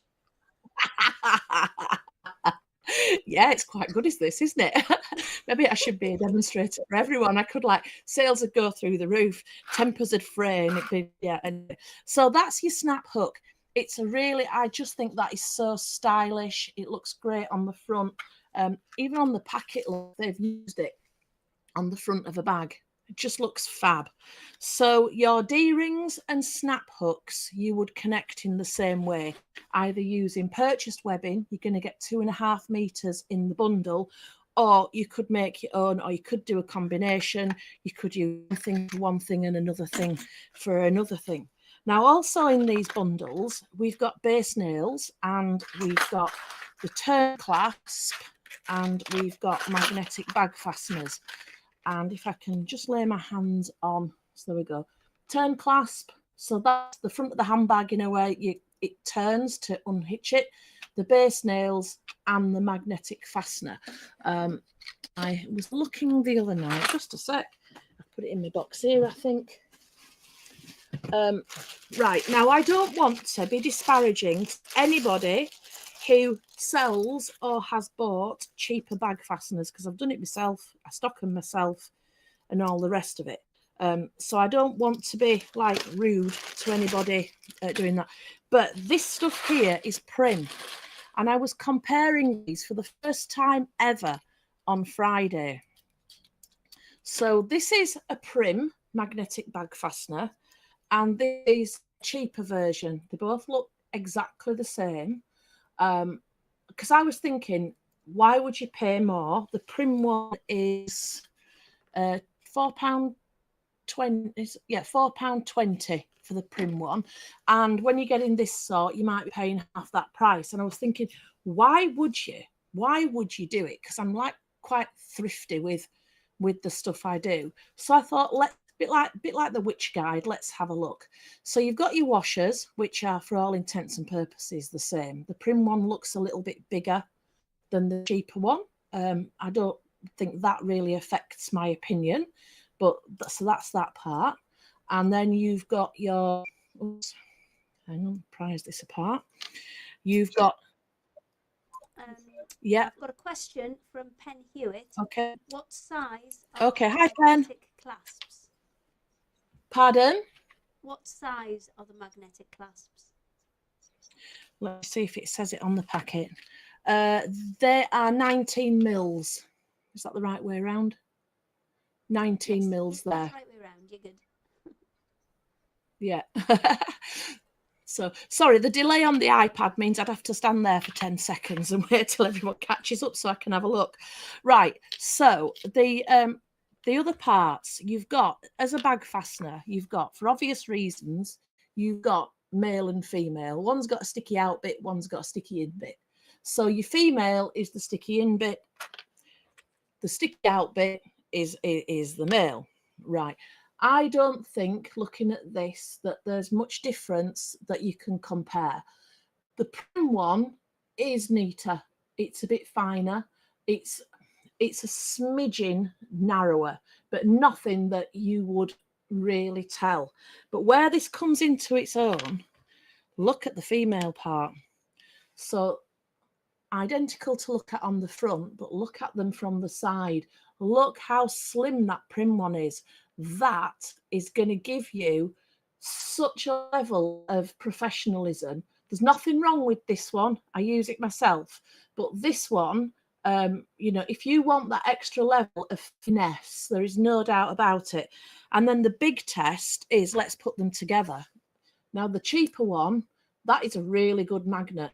And I'm pulling it apart, and that is, it's a good strong magnet. I put hand cream on this morning, so we're not quite as efficient as we would. That is really good. The prim one, when I put this together, that is solid. That is absolutely, I'm just, my hands aren't slipping. I'm pulling it a little bit, you know. Obviously, when you've got the fabric of your bag, it's going to be a bit easier. But that magnet is massively stronger than the cheaper one. So there's nothing wrong with the cheaper one. I use it. But the prim one, we've just lifted our work into a whole new dimension. So I think in many ways, with that in mind, Anthea, yeah, would you advise putting anything behind those clips rather than just the fabric itself? Because obviously you use slightly heavier stuff, you use wool, but especially if you were doing right. Well, we do anyway. Maybe... Let me just switch to the bag that I've put somewhere. So on here, I've used, and it's one of the cheaper ones, magnetic fastener. Now the female part we've put here, and I'm not sure if you can see, there's a square stitched round it, and that's because behind there we've put just a little shadow, I think. Yeah, there's a piece of wadding stitched behind there, and that's on any magnetic bag fastener, because what's going to happen is the magnets are strong, and the action of repeated, you know, the repeated action of this, if it's going to wear and tear, it's going to be here and here. Now on the flap here, we were just going through, we will go into the actual mechanics of how it works in a minute. We were just going through the lining fabric, which is why there's a layer. I'll just call it stabilizer. That can be anything. Anything that's going to help with that strength will work there. It's only on the lining fabric, because if we went all the way through, you would be coming out of the decorated front. And that's something that you don't want to do. I mean, you might do. You might want to come through and have a decorative patch on there. But for this particular design, that's not something that you would be encouraging. On the other half, we've gone in through the good fabric, and you're using the inner form in there. That's helping. So it's not as important on this one, because your feet have gone all the way through 2 layers already, so you can get away with it there. But certainly here you can see we've stabilized it. Right, now how you use these things, they are really, really easy. And the magnetic bag fastener and the base nails all work in the same way. In fact, let me get the base nails out. So the purpose of the base nails, I'm going to tell you about base nails before I show you how to do the fastener. The purpose of the base nails, it's a funny name for a foot, I always think, because a nail reminds me of a hobnail boot. Which I suppose could be it, couldn't it, Hayley? They're quite similar to the, you know, remember the little gold and silver brads you used to get that went through paper and then butterflied out of the back? Yeah, yeah. The whole bits of paper. They are. They're very similar to that, aren't they? But bigger. They are, because yeah, that's going to open when we're using it. Can you see there how Hayley just described it? Yeah. In fact, if I put it back on the white, you might see it better. Oops, let's just have one of them. Never work with children, animals, and circular things. Things spin. Blooming thing. So you can see it's got legs that open, okay? And your base nails, if you've got a really huge bag, unless it's incredibly rigid, you're never going to keep the center from going on the floor. But if you've got just a little bag, it might make little stable feet. It's about lifting your work into that next level of professionalism. So for the base nails, I've just marked, and there's, if you're stuck, because once we've done this session and you're thinking, oh God, what she said? Well, I'm not saying specifics deliberately. There's YouTube demonstrations for the base nails and the bag fasteners all over the place that you can go into. But just for today, I've just used my ruler to mark on some dots on here. Lift it up. And that's where the base nails will be positioned You've got to mind your seam allowance. I just positioned these. I didn't think about how far in or out or anything. Would you put those in before you sewed your bag together, or would you put them in after you sewed your bag together? I think I'd want the base in, but I think all patterns are different.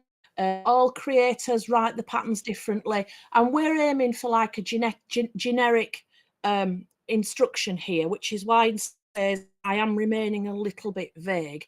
So if you were buying a pattern off me and I was using base nails, I would be telling you exactly what point I was putting them in, and I would be telling you how to do it. But then the next person may write their pattern in a very different way from me. So let's just keep it generic for the moment. But whether you're using the magnetic bag fastener or whether you're using the base nails, the way to apply them is exactly the same. So on each, you've got a washer there. You might think, the first time I think I ever opened one of these packets, I thought, what's that rubbish they've left in? Because you haven't got a clue the first time. So what it is, it's the washer that's going to go on the back, and it's got in it a hole and 2 lines. Now the hole, I'm just coming back up here, where I've drawn the dots in the corner, the hole, and you can see on this example, I've gone way too close to the corner. I should probably be somewhere out here. The hole on the washer covers the hole there, and then let me come into the middle. Oops, would make it easier. The hole in the middle you put on your spot, and then the lines at the side you would draw your lines. Yeah, so we've just drawn 2 lines. I'll grab a pin, and then the pin I'm going to use as a little insurance policy so that I aren't getting too far. I'm going to put a pin across the top of the lines there. Yeah. What I'm seeing here is the same way as you would do with buttonholes. Yeah. With what? Sorry. With buttonholes, so you don't buttonholes. Right. Far. I'm not a buttonhole queen, Hayley. Oh. Okay. I think I ever managed to do one successful one on my sewing machine. Then I couldn't remember how I'd done it. Once you get there, you love it. I know. What Anthony's doing is just very similar technique to when maybe you made a shirt and you're seam ripping those buttonholes, but you want to make sure you don't go through that top bit of stitching. Yeah, right. It's exactly the same technique she's using here. Okay, so I've drawn my lines there, and the purpose of the lines is these legs on this magnetic fastener come up. Sorry, I'm trying to get the distance so that it's not too blurred. The legs here, I'm going to cut holes there for them to go in. And I know how wide they are because the washer is giving me that information. So are we all at the same speed? Yep. Right, I've put the pin in so that when I use my seam ripper and I go up that hole, just a tiny little rip, you've barely even cutting, but I can't go whoosh all the way up and just cut a big slash, because that pin is going to help me. Now, I once did this demonstration and my pin flew out and I went all the way up. So you're not going to use it as being an absolute lifesaver, but it's just better than nothing. Yep. So I've cut the holes there, put the legs of the fastener through, and you see them pop through there. We'll put a washer on, and then you can fold these inwards. Oops. There you go. And that's another thing about the prim. They're a bit stronger. So I'm going to go down here. I'm just going to use my seam ripper just to help me just press that over. While you're just pressing those over, we've got a message in from Janet Earl with a top tip hi, Janet. For the backs of those prongs that you've just put through. Okay, says, so I try and place a piece of plastic packaging acetate with a bit of wadding on top of the prongs to save them coming through the fabric. I'm assuming on the lining of whatever it is. Yeah. I mean, you can use all sorts. But that's a really good idea, Janet. Yeah. So it depends what you're doing. I mean, the bag that I showed you before, we used wadding. These legs here, I've just folded into the middle. Now we've all got these green mats or whatever colour you're using. If that's not perfectly flat. If your fingers aren't strong enough, just put it there and press it onto your mat. And there I've got a really tight fix. Can you see? You can't see down that. It's nice and close. Yep. So just by pressing that on, you've got a mug or a rolling pin or anything that you can use just to help you press that down. Now your other half, on your lap, come down. There's no easy way really to find where that is. So just get your pen and fertle about inside and then find a place, just put a mark on, put a dot on, and then you're off again because you've got your dot to go on. You can draw your lines in and you can repeat, put your second one on, and that is your perfect closure on your bag. Now I'm going to just do a little confessional here. Where's that bag gone that I had now? This one here. One more difference between the prim ones and the cheaper ones is sometimes the metal that you get for the cheaper ones, especially for the little washers, you can obviously see it's been printed as an old like soft drinks can or something like that, and there's all sorts of writing on them. Definitely, you never see it because it's always on the inside, but you don't get as that long as it does the job, we're not bothered. But it was only on Friday for the very first time that I compared a prim one to one of the cheaper ones that I've always used, and having seen the prim one, I'm like, you know what, I'm a convert. I'm an absolute convert. And you don't know this stuff till you try it. It is so much sleeker, nicer, smoother. It's going to give me a lot better thing. Now, I just showed you on there about putting your second side on and get it to meet, but I'm going to do a confessional. On this bag here, there's a mark there. It's only a friction pen mark where I was going to put that, but when I actually came to it, my mark was in the wrong place, so I moved it. I didn't cut there, I just moved it. So as long as you've used a removable pen, I don't think it matters. You can, it's up to you. It's your project, and you're just doing the very best that you can do. And this stuff here, the prim stuff, it is really about lifting your work up into the next level of bag making. So if you're interested in the prim stuff, you've got 5 different things. You've got magnetic clasp, you've got turn clasp, which do YouTube that. I don't want to spend ages starting on that one now. You've got your, it's out of the packet, your snap hook. Where are we? Magnetic bag fastener, turn clasp, snap hook, D-rings and base nails. They're here. So you've got a good bundle with 2.5 meters of black web, and the size is it 25 or 28 mils, whatever size it is, 25 mil. We've selected especially so that it fits in these products here. So it all goes together. In the comments, if you're bothered about colour or anything, do comment. If we can, we will. But as I say, if we're getting down to the bottom of the box, we've got what we've got. So we can guarantee that things are going to be all the same colour. But feel very welcome to put it in. And these will be dispatched from Empress Mills. So right. How are we doing for time, Hayley? We'll grab everybody together again. We've got some time at the end, so if you want to do an extra, we'll get around everybody. I've got another little one there, but I'm kind of changing tack and going back to fabric. Right. But so let's somebody else have a go and see how we are for time. We'll put everybody together. We've always got plenty of time. I mean, we'll never cut it off at 5 o'clock, so it's fine. No, we're fine. If we do it, we do it. If we don't, we don't. But it was just going to be on zips at the top. Excellent. So I hope people learn.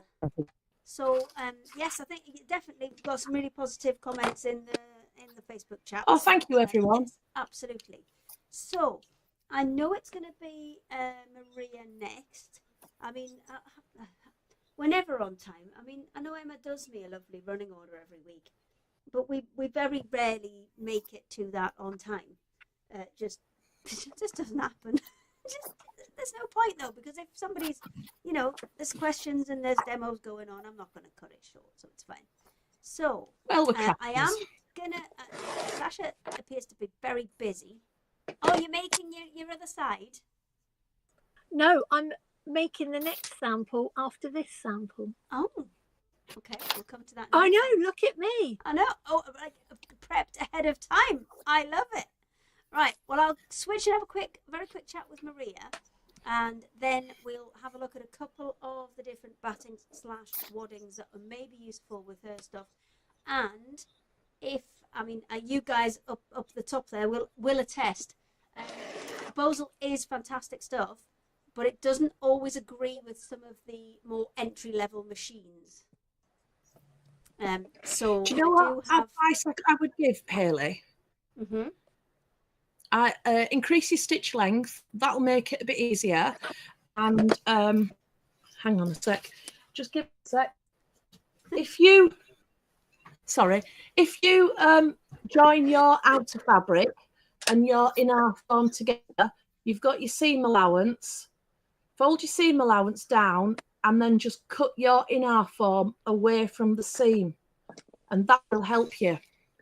But also, Hayley, can I just say, it's like I was saying earlier, in our form is a little bit spenny at the moment. You know, it is. Yeah, it's not a cheap. Premium price point, and so if you wanted to go for something stiffer, you've got your stiffener, and you've got things that do the same sort of thing, but at a more reasonable costing. So maybe it's something that you just can't justify paying at the moment. Because, you know, we're all on a bit of a budget.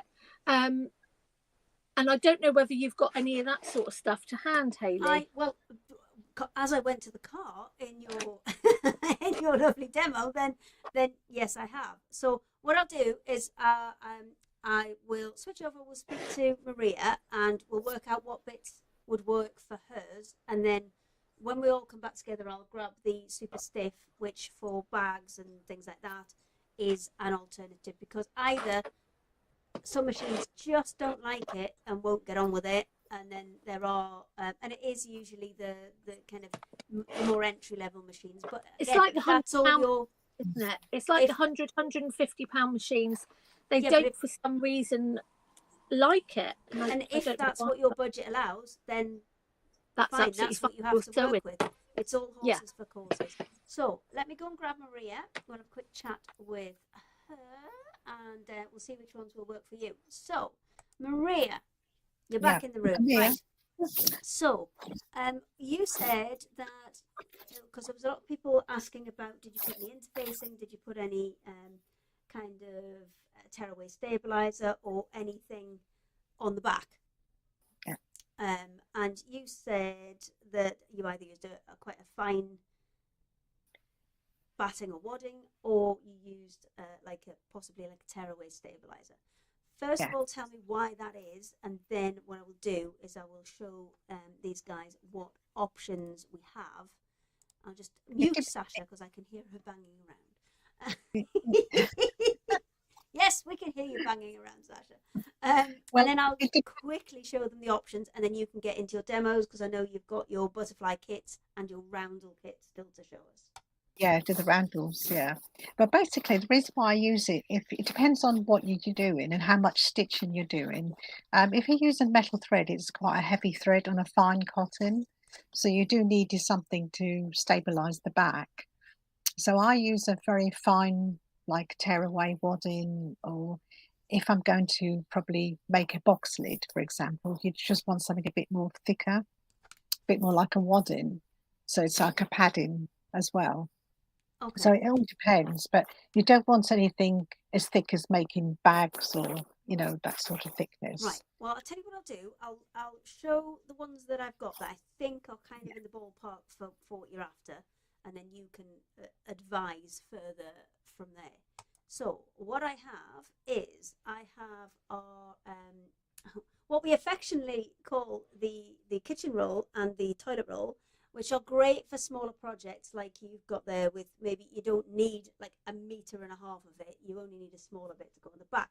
So this is quite nice and thin. It's 100% polyester, and it's a needle felted construction, which means needles pass through it so easily. And this one is our super slim. It's 150 GSM, so it's kind of not so thick that it would be make your product bulky, but then it's kind of nice and light, so it's going to, you know, give you a little bit of bounce to it. So that's one. It's available in a variety of sizes. That's the 10-inch one, and there's 5 meters on that, and it's not just buying a bit of it, you're getting the whole roll. There is a 5-inch one as well. These are all available on our website. QR code's up there, and the website is craftyourselfsilly.com. You'll find everything on there.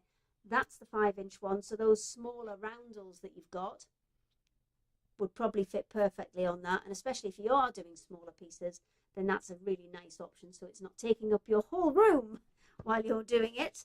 And then the other one I've got is this one here. So this one is your traditional tearaway stabilizer that you would maybe use for things like machine embroidery, and if you're doing some free motion but you don't want the bulk added onto it.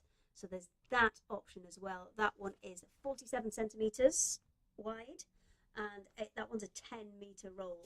So that one's an awful lot of stabilizer.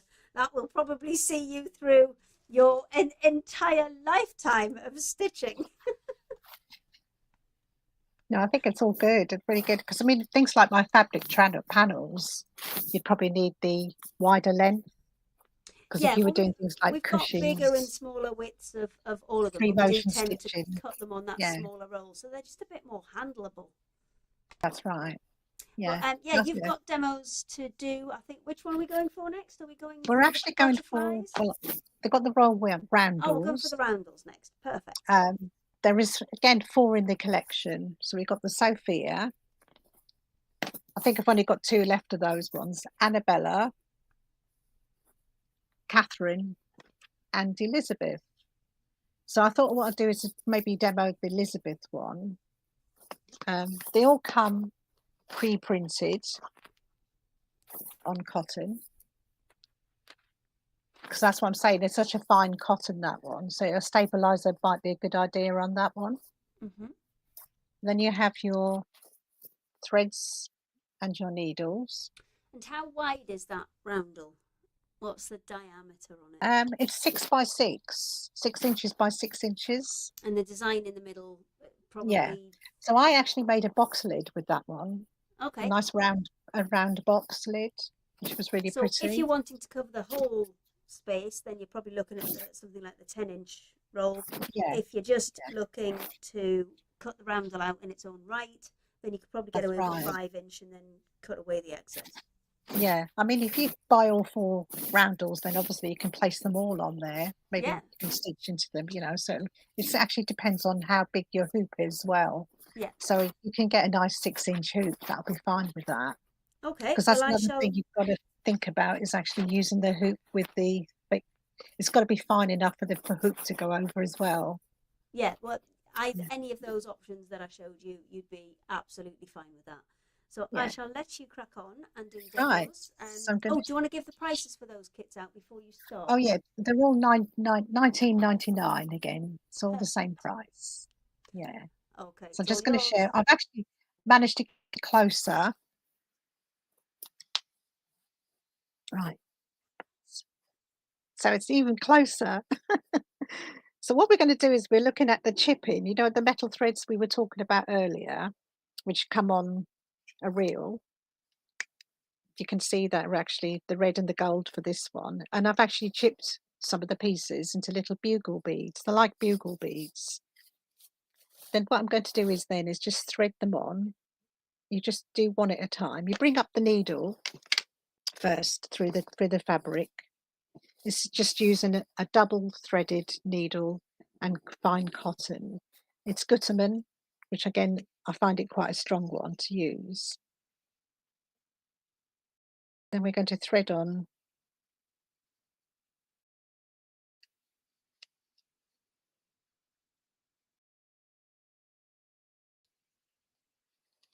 just trying to get one of them. So what type of needle are you using there?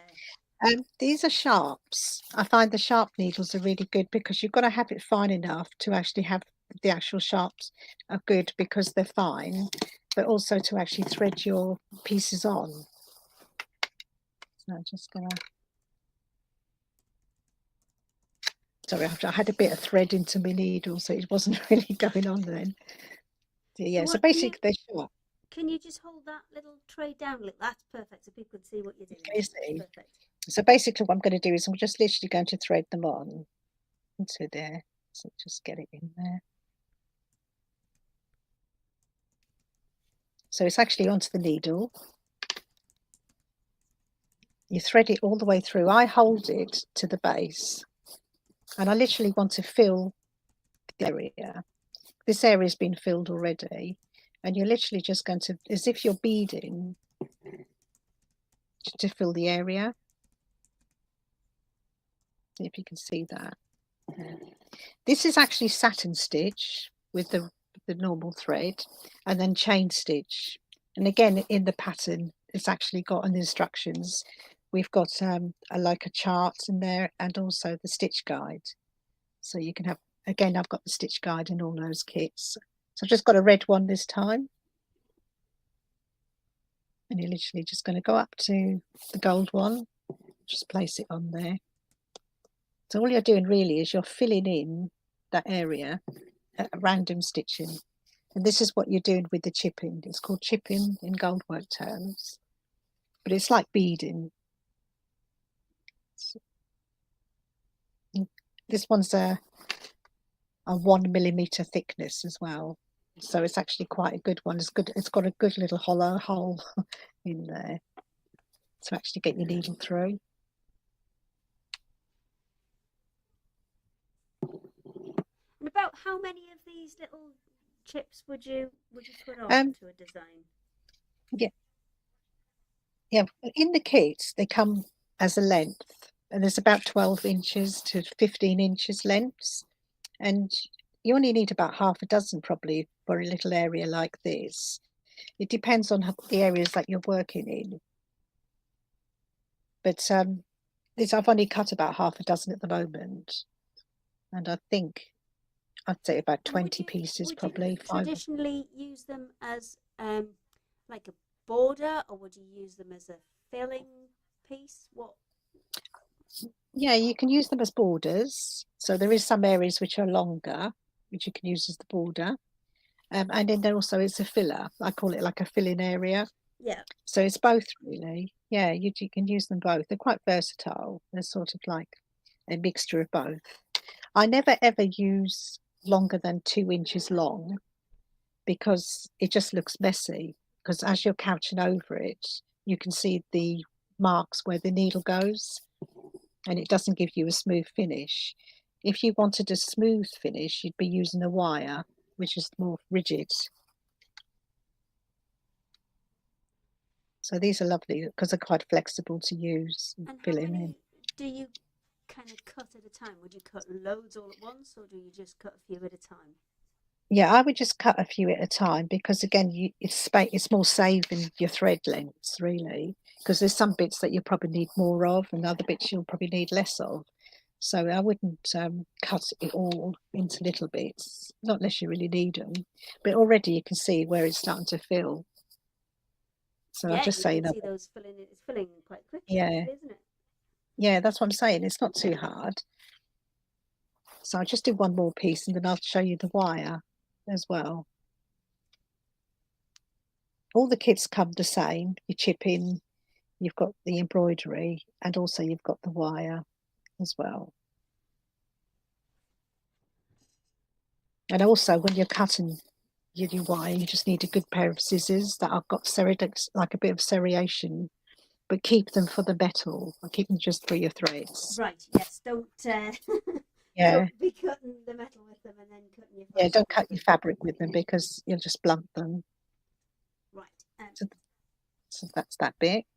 Okay. So I'm going to put the needle there, and I'm just going to show you some wires as well. Okay, and do you always use all three techniques on each project, or are there some projects that just use one or two? Yeah, I use the same technique. So you're using chipping on your pearl wire, a bit of embroidery, and then you've got your wire work as well. So your wire work is actually a bit more rigid. It's actually not so flexible. And when you're cutting your wire, you only need half the length you need. So I'm going to do that little petal. So I only need roughly about that much. It depends on the projects you do. Can you cut it? And then you hold each end and gradually just pull it to the full length. Can you see already how much it's unwound, sort of twisted? You can see the end has still not been twisted there, but if I pull it, I can pull it as long as I want, as short as I want.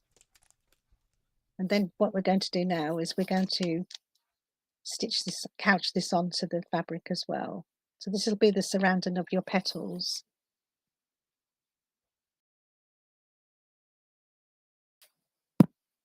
I'll pull it over slightly. And how long does it take, do you think, to, if you were just going to sit down and do the whole thing, how long do you think it would take to finish one of these? It depends on how long you're going to work on it. I mean, I do it a couple of hours and then I stop. I'd never do the whole thing in one go. I'd say a couple of evenings, maybe a couple of hours a night, you know, or just do one section and then finish and then do another section. The embroidery doesn't take too long. And this doesn't take too long, really, as long as you know how you're doing it. And, you know, once you know what you're doing and how the threads work, it's basically easy to do from there. So, yeah, you can already see that I've already half. So what I'm doing is edging that petal. And then once you've completed the project, if you weren't going to leave it in a hoop, what kind of things could you turn it into? Well, this one was a box lid, so I actually made this into a whole box lid, which is really lovely. I'll try and find the sample before we finish. I've got the sample in the box somewhere.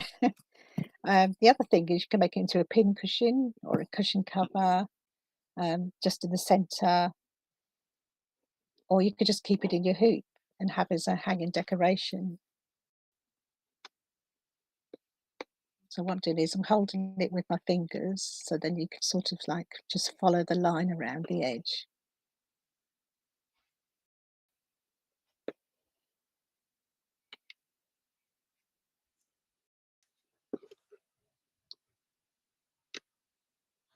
So you do all your embroidery first, because it's nice and neat then. If I embroidered after I've done this, you know, if I did it that way round, then it would be a bit messy because you wouldn't be able to get under the edge. Yeah. Oh, was it really? Oh, I was just saying, if you were embroidering, another thing, a nice thing about this as well, this is so manipulative. So supposing you think I haven't gone on my line, you can use the scissors just to bend it into the area you want it. So that'll be like your first petal. Yeah. Yeah, that's it. But the other thing as well, I was just saying about do the embroidery first. Always do the embroidery first, because otherwise you'll find that the metal threads can then catch on to the metal threads, and you may end up, you know, making a mess sort of thing. So we're nearly there. That's the end. And to secure it on the back, you turn it over and just put it through a few times.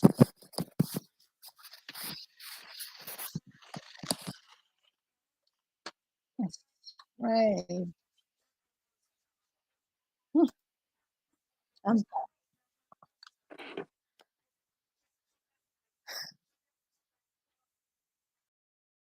oh,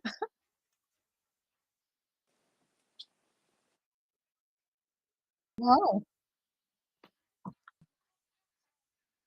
It looks like a bit of bondage. Not anymore, I haven't.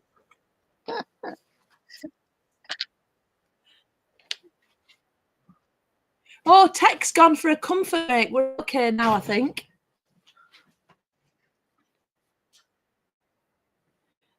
Some of it, yeah. I was deep in concentration. I was just going to say she's got a bondage, you know, the tape that.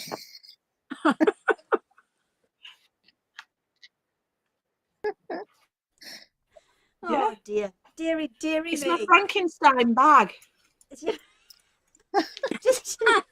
Oh, it's a shame we didn't need face masks again. You would have been away. I could put some eyes on. I'm so glad. Apparently, Hayley, they Oh can't yeah, hear you. That's my fault because I pressed everybody else's buttons, but I didn't press mine. I love Sarah. Hayley, unmute, please. They're getting used I know, to it and now. I've just called on there for it as well. Right, so I did have a few comments in the middle of that, so I'm going to just pop back through them and sort any other business that's there. We did Jane Earl about the prongs coming through the back of the fabric. Yes. And Jeanette got a set of foam from T&C as a big bundle, so she's got loads. Will I be getting... yes, so on Sewing Street on Friday, we had some ruler grips on there. Yes, they will, this for Sarah, yes, they will be going back onto our website, or they will be going onto our website, but I need to check how many I've got left, because I don't know if you guys have noticed this, but the stocks on Sewing Street seem to be quite flexible no matter what number you give them. Yeah, I have that problem as well. Yeah, I'm just gonna, before because I don't want to oversell anything, so we're gonna just wait until they're done and then we'll get that sorted out. Anne-Marie says she has half a metre of in-our form and she's only used a bit. The price point is pricey. She's been using, where has it gone? Down here. Oh. There you go. That's the super stiff. Oh, it's got fluff on the end. Let's get rid of that. Fluffless. There we go. That's what Sasha was on about. It's our super stiff batting. As you can see, kind of like holds its own shape.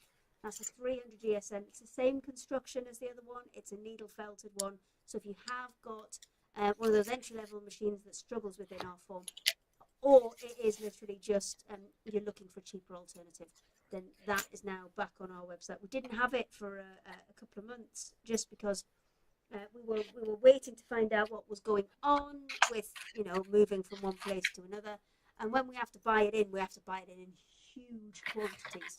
So we were just hanging off to see where the money was coming from before we we committed to that.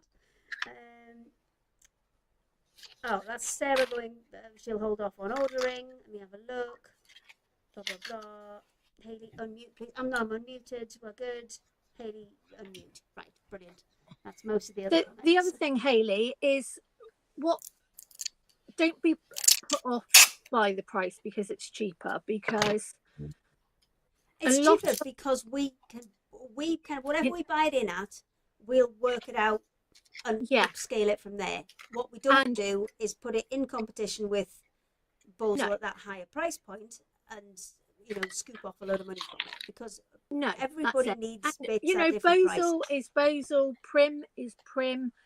You know, you do have these other you know, makes that are, you know, higher price pointed. You know, the technology that goes into the inner form, etc., etc. I get all of that, but just because Hayley's is on a cheaper price point, it doesn't mean that it's full of scrim. What I will say is, with a lot of cheaper products that you can get, there's a lot of scrim in there, and we don't want that. We don't want that scrim. We don't want it made up with bits of MDF and chip-ins and everything else. And that's why you have to be very careful when you're buying certain waddings that have scrim in, but you do want those needle punched, because that is the important wording, needle punched, because then it is actually held together, because those needles are going in and out. There's not all those nasties that are in there to hold it together. So, you know, I've been using a lot of Hayley's products now for a long time, you know, and they're brilliant. So there you go, Hayley. Thanks. That's your favourite one, I know. I think I only sent you the 5 metre ones. That's a 20 metre one. So that's that same interfacing we were talking about with Maria. It is 2.5 inches and it is the 150 GSM. But if you were looking to do general rugs, like, it's a shame you've just posted it. Yeah, that was yesterday. Fine. You can still send one out. There's plenty that I can be doing at the moment. All right, I'll send you one. Yeah, it is very, very yeah, I have to be very careful what I say because obviously your Bozel hat and my Yes. other hat. But it is very, very competitive, and I think nowadays we have to sort of look at that. Yeah, and you know, it's horses for courses. It's the right tool for the right job, and you know, Yeah. there's choices for everybody for everything these days. So, Sasha, There it exactly. Sorry, are you I've got ready? a runny nose. Do you need a minute? Are you all right?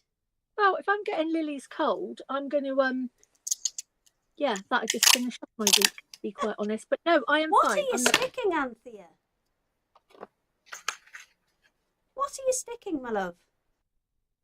Me? Yeah, we can hear you sticking. I'm being thrifty. Are you So if you get the ones that Anthea has stuck back together, Oh, you good. I am, hear that because she's done it. well, I've only used one out of there, and it's a waste. I'm course it is. sticking the lid back on before they go everywhere because I know my limitations. All right, That's it. Sasha, then, are you ready to finish off your mat? I am ready to finish off the mat, and then I have got another sample. Okay, Is that let's okay? go for it then. Quickly. So we're Yeah, going to do this quick. time-wise, we're fine. We can go because I know, Maria, you've got one more as well, haven't you? Yeah. Okay, no problem. And Anthea, have you Very got one more? unlike me to have 3 bits that I can be doing. You know, it's very, very unlike me. I'll work it out with the others. Don't worry, you crash on. That's all right, because this part we are not going to be doing the zigzag all around this. You both guys got an know how extra to do demo, a just zigzag, not and if for you me. don't, we can look at that on Sasha So's at 6 p.m. on a Sunday. Anthea, just getting that in have there. you got another demo that you want to do? So, placemat done, and we have done both sides. Now, at this point, Well, okay, as long if as you it's were quick one, having it we'll as be a fine. placemat, then you would And go all the way Maria, around, and you would either add have you bias got another binding demo? or zigzag it or turn it through, or whichever you choose Maria, to do. can you hear me? We're going to turn this Have you got into a another box demo that you and want to do? really nice bread Just box for the you've table. got your mute on, So just these either nod or corners, those. we're Okay, going to fine. chop them off. It'll have to be a quick one. It We're needs going to to be chop about them off. 4 or 5 minutes. Is that okay? And again, it is just perfect. All right, thank something you. that you can do that's a little bit different. And you would actually, once you've cut these corners off, then you would zigzag. Sorry, I you know when I didn't mute myself before? Yeah. I should have muted myself then because I was talking to Anthea and to Maria. Luckily, there was no swearing. We didn't hear you. Oh, they did. There's did lots saying Hayley can be heard. So I'm sorry about that. Okay. But I mean, there's a lot of buttons, and you know, I'm just trying to get through as many as I can, and we're just arranging. Were you talking about me? No, we were just arranging a couple of extra short demos. Saying that woman, she comes here, she don't normally be organised, and then she comes here with an extra one. Yeah, I know. It's all good. Right, so as you can see, it will sort of look like this, and then we're going to pop that across there, and we're just going to fold to put those creases in like so. And this is as easy as it can get to turn it into a really nice little basket. So that one, it needs to come, because that's the other thing. Sometimes you'll notice that it's not quite. I'm going to take that one down a little bit. Because it's scallops and it's pre-cut, doesn't necessarily mean it's all even, but that one is. So, like so, I think I'll pop some pins in there because you're not going to watch me go round on a zigzag, and plus the other one that I've got to do is, you guys would like to see the other demo as well. So this just shows you what an easy sort of bread basket you can make. And again, it is just putting it through the machine with a zigzag. And because sometimes you don't want it just as a placemat, you want it. There you go. So, oh, let me just plug myself in again. It gets to this time and I have to plug myself in. Sorry. Oh, there we go. That's better. You're all plugged in. And there you go. Look at that. So this would have been all zigzagged, or you can do it as your bias binding or blanket stitch or whatever. But what a beautiful little basket. How fab is that? I'm just going to give that a really nice little inside. You can quilt them before, obviously. So I'm just going to get you so you can actually see that. Can everybody? And as I say, you know, you can have navy, you can have whatever, all different sorts of coloured zigzag. But don't just think it's just placemats that you can place baskets. That's a mix between baskets and placemats. That's a new one. Yeah, really, really sweet. Go on the table, bread basket, perfect. Do you know what it's called done. when you smoosh So the words up like that? that's just a really quick idea of something extra that you can do with the. Sasha, do you know what Yes. it's called when you smoosh the words up like that? A sashism. No, it's called a portmanteau. There's a word for it. Oh, is there? I do it a lot, don't I? You know, like when there's like new couple, like celebrity couples that come out, and it's like, well, this is quite an old reference, but like Bennifer and things like that. Yeah, that's a portmanteau. It's smooshing two words together. Oh, is it? Yeah, see, it's not just sewing; it is facts as well today. A placemat. That's quite good, isn't that's a portmanteau. Well done. That's what I could actually call it, a placemat. Absolutely. But again, you know, Christmas fabrics, I know we've had Christmas, but Easter, things like that, just to go on the table. And again, it's so quick, it's so easy. Honestly, really, really quick, really, really easy. So that's that one. Right, the next one that we're going to have a look at. Now, are you going to be able to see this? So, this is the Bozel 2.5 inch quilters fusible grid.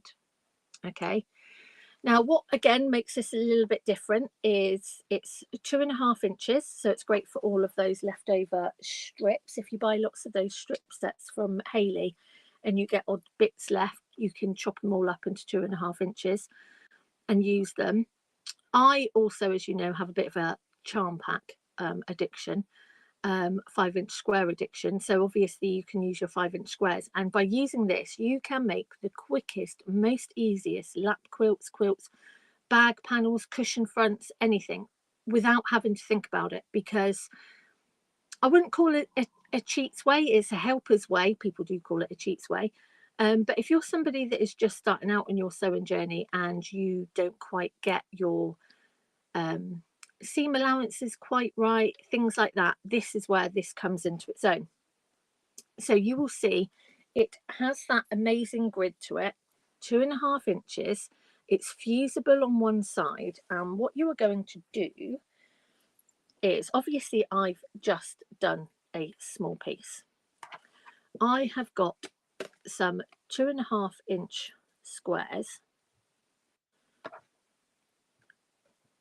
and you just make patterns basically, and you pop it so it's glue side up. Okay, it's glue side up, which means that the fusible is on the top, and you can make names, you can make pixelated pictures, you can make cheats bargello as they call it, you can do watercolor quilts. I really like making pixelated quilts. So basically I would take some alphabets, for example. You can do it, you can do names, there's so many different things that you can use this stuff for. But again, it's another Bozel product. I sell it by the meter, but you can have more than 1 meter. Can you give the guys the prices for this, please? Because obviously we don't have a proper presenter. So let me just make sure. So if we go on to sashasews.com, you will find it under the wadding and interfacings, and it's the Bozel 2.5 inch grid, and everything on there is including postage. Okay, guys. So this is £9.50 per meter. Fusible one side. You will find that unlike some others, the blue doesn't run. I know there's been a lot of chat out there about lighter colours, and sometimes the pinks can run, but the dye for the grids doesn't run. And basically you just make up your picture, and it's a great way of using all of those bits. So I'm going to leave it at that for now. Then you're going to take your iron, and again, if I was doing this on my ironing board at home, I would make sure that I've got a cloth over the top, because this is gluey. You do not want this over your iron, okay, especially my very posh iron. But what we're going to do is I'm going to go really, really careful, because you obviously want to see what I'm doing. And this is another press not wiggle situation, so you don't accidentally wiggle your iron onto the gluey bit. Exactly. It is definitely a press, not a wiggle at this stage, because also you want to make sure that you're not melting, that you don't want it too hot. So go for like a half temperature. Just dropped out of the Facebook feed. Hold on a second. Why have I dropped out of that? I'm just making sure I've got no questions, but it's all right. I think I'm back on again. Rosemary's reminded you you've done a sewing machine quilt with the grid stuff. Yes, I have. Do you want to see that? And there's a few people saying that they need to head off, but I'm sure they'll catch the rest of it later. Oh, and Sasha's gone. I'm here. I am here. Okay. I am just getting the quilt that Rosemary is talking about. I mean, so you have to excuse it because it went to Sewing Street, because we're going to be doing this on Sewing Street. So this is what I did with the grid, which is, well done, Rosemary. Thank you for remembering.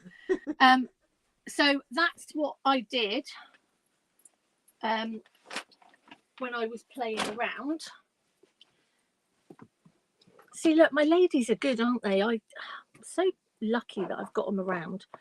And when you are doing this with the sewing machine one, I actually did it in sections. I did it in blocks as well, which is really handy, because obviously you only want to be doing a little bit of fusing at a time, and you don't get in so much of a mess. And then I can take it over to the sewing machine and I can just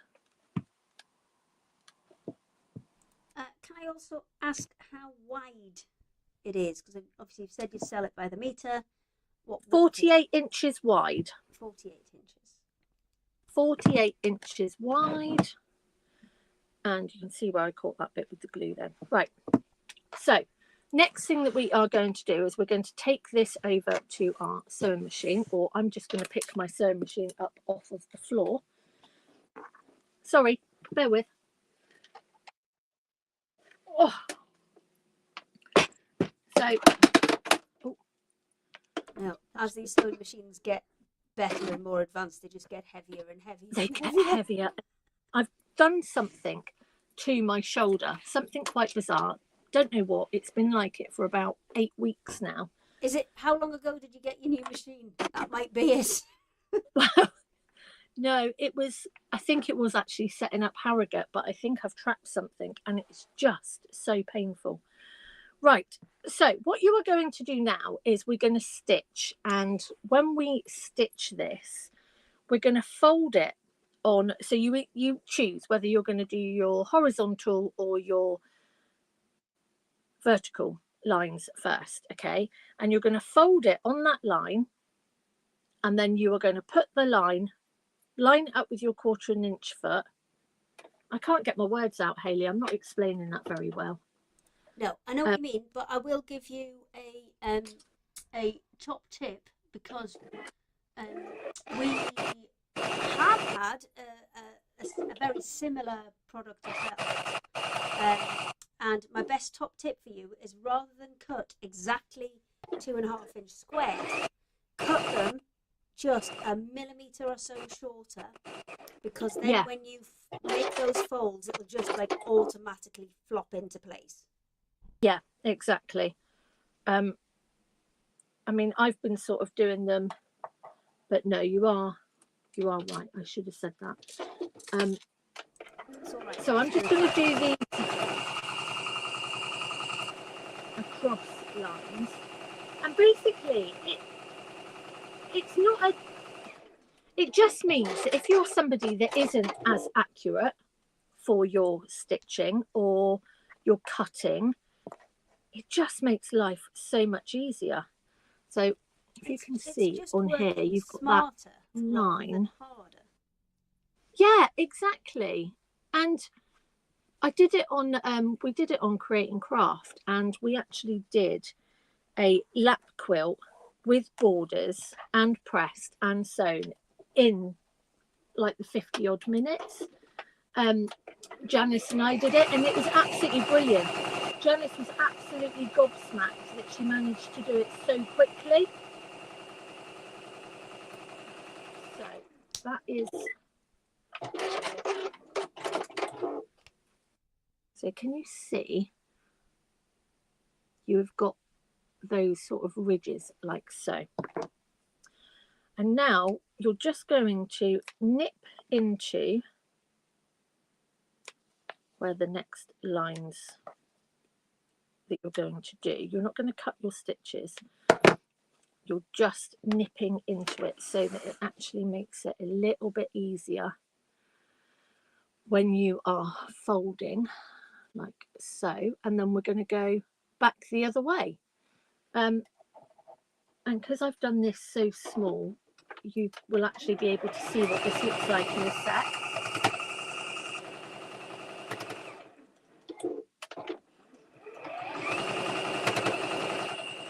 So as I say, we cut it in metre pieces, and then it is 48 inches wide, but you can have whatever size you want. So maybe you want, I don't know, 2 meters. As I say, I tend to break my quilt down. If I'm going to be doing, I don't know, say 40 by 40, I would sort of break it down into like 4 squares and then join them together. It just takes the pressure off of you spilling it everywhere when you're transporting it to the iron and things like that. And I've got one more seam to do, like so.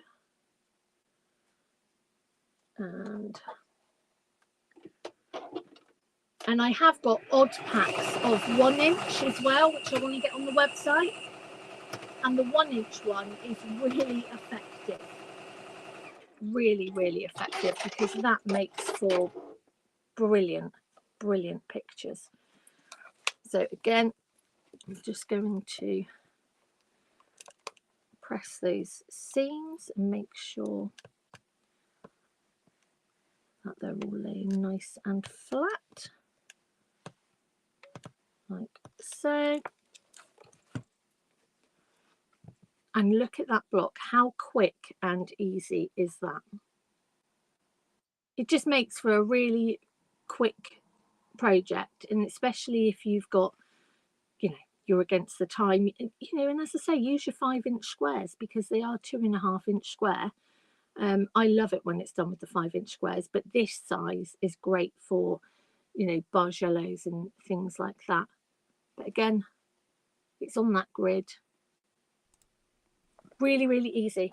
Perfect. Shall Really, really nice and fast, and you can make some brilliant designs as well if you are into your pixelated quilts, and you can actually transfer photographs into pixelation on the computer. Don't know how it does it, don't know where you feed it in, don't know the buttons you press. I'm not that techie person, but you can transfer things into pixelated pictures. And then you can just make pictures of whatever. So it can be a beach scene, I don't know, or sunset, or just really, really easy round the world quilt, something like that. And it will actually look really, really effective. So yeah, so that's another one to give a go. Splendid. Let me go and see if I can grab the other guys. I've got them, but they both seem to have muted themselves at the minute, so I'm a little bit nervous. Hey, here we go. Whew. They're back in the room, and they've got sound. There we go. I thought you were just staying quiet there to trick me. So, Anthea, you and I have got a bit of admin we need to do. Okay. About the retreat. Oh, right. Yeah. Yes. So let me just get the information up because I have it on my phone. So the retreat is well, it's four of us. It's you and me, and it's Sarah and Nicola, who I think were on Daisy and Grace, who were on Adam's little Facebook Live this week. So yeah, it's all four of us. One day you get 4 different classes. So I'm going to ask the question, Anthea, but I've got a feeling I won't get an answer to it. Have you decided what project you're doing yet? Yes. Oh, no way! Hayley, I'm struggling to hear you. You've got a bit Norman Collier on me. I have. Oh, I'm awfully sorry. Yes, we haven't made the project, but we know what we're doing. So we're going to be doing some form of applique. That'll do. Some form of applique. Because form. We're going to be using in our form and appliquing from the back, a bit like foundation piecing. So I'm just looking to see if the project handy. I've got projects all over the place, but anyway, yeah. So I cut back. Perfect. So is that like you did the other day with the chicken? Yeah, but better. Okay, better. Yeah. We'll have one that we can do in the session, and then probably another one that people can take home that's more technical. Yes. So the retreat is on the 12th of April. It's in kind of, I think it's in Stafford kind of way. So we've made one that's fairly central for everybody. If you pop over to, let me see if I can just get the website up for you so you can have a quick look. We've decided what our project's going to be as well. Oh, what are you doing? Well, you know our panels that we have with either the rainbow animals or the knitted animals or the stained glass ones. What I'm going to do is I'm going to bring a load of those panels, and I'm going to bring a little unit that we've got that's got one kind of roll of every single colour of our strip rolls. So we're going to make it can either be a cushion or it can be a bag, but we're going to work on borders and different techniques and of how to put those together. So I am going to find, it's the Hawksyard Estate that we're at. And I'm just gonna. This is such a noisy keyboard. It really is, but that's fine. I'm gonna work with that. Let me just see if I can switch to the web. And there we go. So that's where we're going. Actually, that's Kumabi in the background, but Creative Hideaway is who we're working with, and we are off to the Hawksyard Estate. So where's ours? Oh, ours was right on the front page. There you go. All retreats. There's us, right on the first page. So that is where we are going. You will have classes with White Gecko, with myself at Craft Yourself Silly, with Anthea at Quilting Antics, and Daisy and Grace as well. Anthea, we think you need a smaller logo. Yours is a little bit lost there. But there's some beautiful pictures of. Well, we'll send him another one. Well, I'll fix it for him. Don't you worry. It's fine. We'll sort it. So it's on the 12th. It's a one-day thing. You're going to do all 4 classes, so it works out about, roughly £60 a class. There's a whole list of things that you would need to bring, things like a sewing machine, threads, just the basics generally, basic sewing kits. And if option-wise, you can bring a craft iron as well. There are sewing machines to hire or rent on the day if you want to. And if you don't want to bring your own machine with you. Or what you also can do is, if you are bringing your own, there is somebody on site to pat test your machines before we go ahead and use them. So you're getting 4 classes in the day, one from Anthea, one from me, one from Sarah at White Gethel, one from Nicola at Daisy and Grace. And there's also a little kind of pop-up shop from everybody as well. Just checking, that's fine, no more messages. So yes, go and have a look on the Creative Hideaway website. It's creativehideaway.co.uk. Have a look on there because we do have a kind of beautiful retreat planned. Now, there are a couple of hotels that are close by because obviously it's a day thing.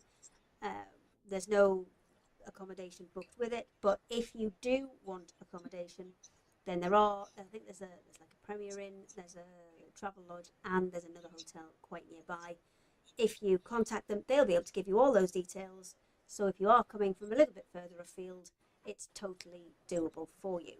And that includes your lunch as well, and unlimited tea and coffee. Who doesn't love unlimited tea and coffee? Right. But me, actually, because I don't drink tea and coffee, can I have unlimited squash, please? Thank you. Right. We did have a couple. Sasha, you did all of your. Have you done all your demos, my lovely? Nod. I've done all mine. Excellent. You can be in charge of messages now. Thank you. Anthea and Maria, you both got little ones, which I think everybody heard because I muted everybody but myself. Who wants to go first? I don't mind looking at time. If Maria wants to go, mine can wait till next time. I'm not bothered. No, because I just wanted to No, you show go you. first, Maria. Okay, I'll switch to Maria. We've got time. We'll be all right. There you go. That was the box. Oh, perfect. Well, you've added it to the top, so it doesn't just have to be purely decorative, sitting in a hoop. It can be made into a practical object as well. That's right. And it was just to recap on the other 2 kits. Yeah. I haven't actually got any demos on this, but it's the same principle. Fine then. Just chat. Exactly. That's fine. Yeah, it's just basically showing you the kits that these ones were pre-printed. I'll get the bits out. And what's the price on those ones? Because again, these are the same price, $19.99. Everything goes through Maria's own website. So if you either use the QR code in the corner there to click through to Old Made New, or you can just go straight to her website, which is oldmadenew.com. That's it, really. That's all I've got really to say. Perfect. But we've got some Anthea time as well. Just bear with me. I will switch straight to Anthea. Bosh, there you go. Oh, well. So now you're panicking, aren't you? No, I'm now the demonstration queen nowadays. Okay. I'm a reformed character. Yeah, well, so, I mean, at C&C, we all know it was always a little bit on the fly, let's say. Oh, I just didn't like doing them. So I'm not nervous about demonstrating. I was never nervous about going on the telly. Here I am like the technical one that sorts everything out. Put me in front of the camera and asked me to do a live demo, and I just was like, rubbish. Wasn't even nervous about doing it. I just didn't like doing it. And I can't explain more than that. No. Anyway, so all I wanted to kind of show you was, because we were talking about bags, we've done all the hardware and everything. Was zips. So if you wanted to like close that up with a zip, our little way of doing it, well, it's not our way, it's like what people do. Make a zip thing. So here's one that I've kind of prepared earlier. You've got your lining, your good in our form, and your outer fabric here.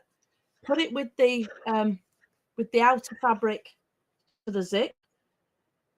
Wait a minute. Blinking it. Where are we?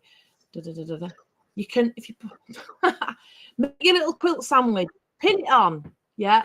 And then if you want to test that it's right before you sew it, open it out. And if everything looks in the places it should be, with your lining on the lining side, your outer on the outer side, and your inner form trapped in the middle, you know you've created it. And then to get it into your bag, all you need to do is you drop this completely sewn piece into your bag, into the hole. But for the purposes of demonstrating, I'll show you it with on the outside. Just line up the raw edges. That's all you need to do. And then get some binding and bind around the top of your bag. So this is, I always use a 2.5 inch binding, which is pressed in half. Put it, all your raw edges together, just like a quilt, put it on, and then over the top, hand stitch it down, and that's going to give you, that's going to give you your, it's very difficult up in the air. No, it's fine. It's fine. We're not going to. But there you go. So that's going to give you a nice round zip. I'm just wondering if I've got a zippy one to hand. I don't think I've got one that I can really just hand would on. you just put that on the two sides, or would you kind of square it off so it was attached on all four? Sorry, your sound just went then. Would you put it on all four sides, or would you just put it on the two? Because obviously that no, I would. You had. I would just put it on the two long sides. But what I would have done, bag would be like neaten off. Yeah, I would neaten off the edges. Yeah. And whatever pattern you're using, probably going to tell you that. But once you've done that, once you've got that, you can put it inside your bag. Yeah. Put it in the middle, and then use the binding, because you've got all your edges at the top. Use the binding to cover the top, and that's going to give you the zip. And what I like about this is you're making that over here completely separate to your bag over there. If I make a fudge of this and I don't like it, you know, it doesn't look right, whatever, I'm not happy with it, I can just dispense with it and I can remake it. I can leave it out if I want to, but I can remake it, or I can decide that I want to do Frankenstein, any of this kind of business instead, because it's not an integral part of the bag. If I make a hash of this, I haven't ruined that. And that's what I quite like about this method of doing zips. So you're just going to make your zip, make it to whatever specification you want, sit it in the top of your bag, bind round the edges. So bind round the edges, and that'll be it in your bag. And you can just, you know, have your security. I hope that makes sense. It makes perfect sense. It makes perfect sense. Right. Let me grab everybody together, and then we will just get to the stage where we're just signing off. We're more or less run to time today. I'm quite impressed with us, to be honest, because it never happens. It's well, it's always chaos, but it's usually chaos that either massively overruns. But we brought it back in today. Let me just check that I've got no more questions. I don't think we have, actually. I think we're all good. Lots of people saying thank you for a lovely afternoon. Lots of laughy emojis, because, well, that's what we do. Oh, do you know what? We forgot about Sarah. Sarah's over at White Gecko, and she's doing her finish all her projects thing. She's doing like 12. Yeah, she's doing like a 12-hour finish off a load of projects thing. I've just seen her because she's just popping up on my list of lives now. So I'll pop across and say hello in a minute. But yes, lots of thank yous from everybody, and lots of people saying they've had a great laugh and learned a lot along the way. So that's exactly what we're here for. So let me see who's on next week. Where's my master? We've got a document now called the master plan. We've got everybody in it. So next week it's called the what? It's called the master plan. Oh, I heard master. The master plan. Yeah, it's called the master plan. So next week it's Daisy and Grace, White Gecko, and Endless Threads. And this time Gail won't be in Sarah's studio. Gail will be all on her own. So Woo! we're excited. Well, she'll probably be nervous, but I'm sure she will be fine. So thank you everybody who's joined us this week. Thank you to my lovely guests who are all there.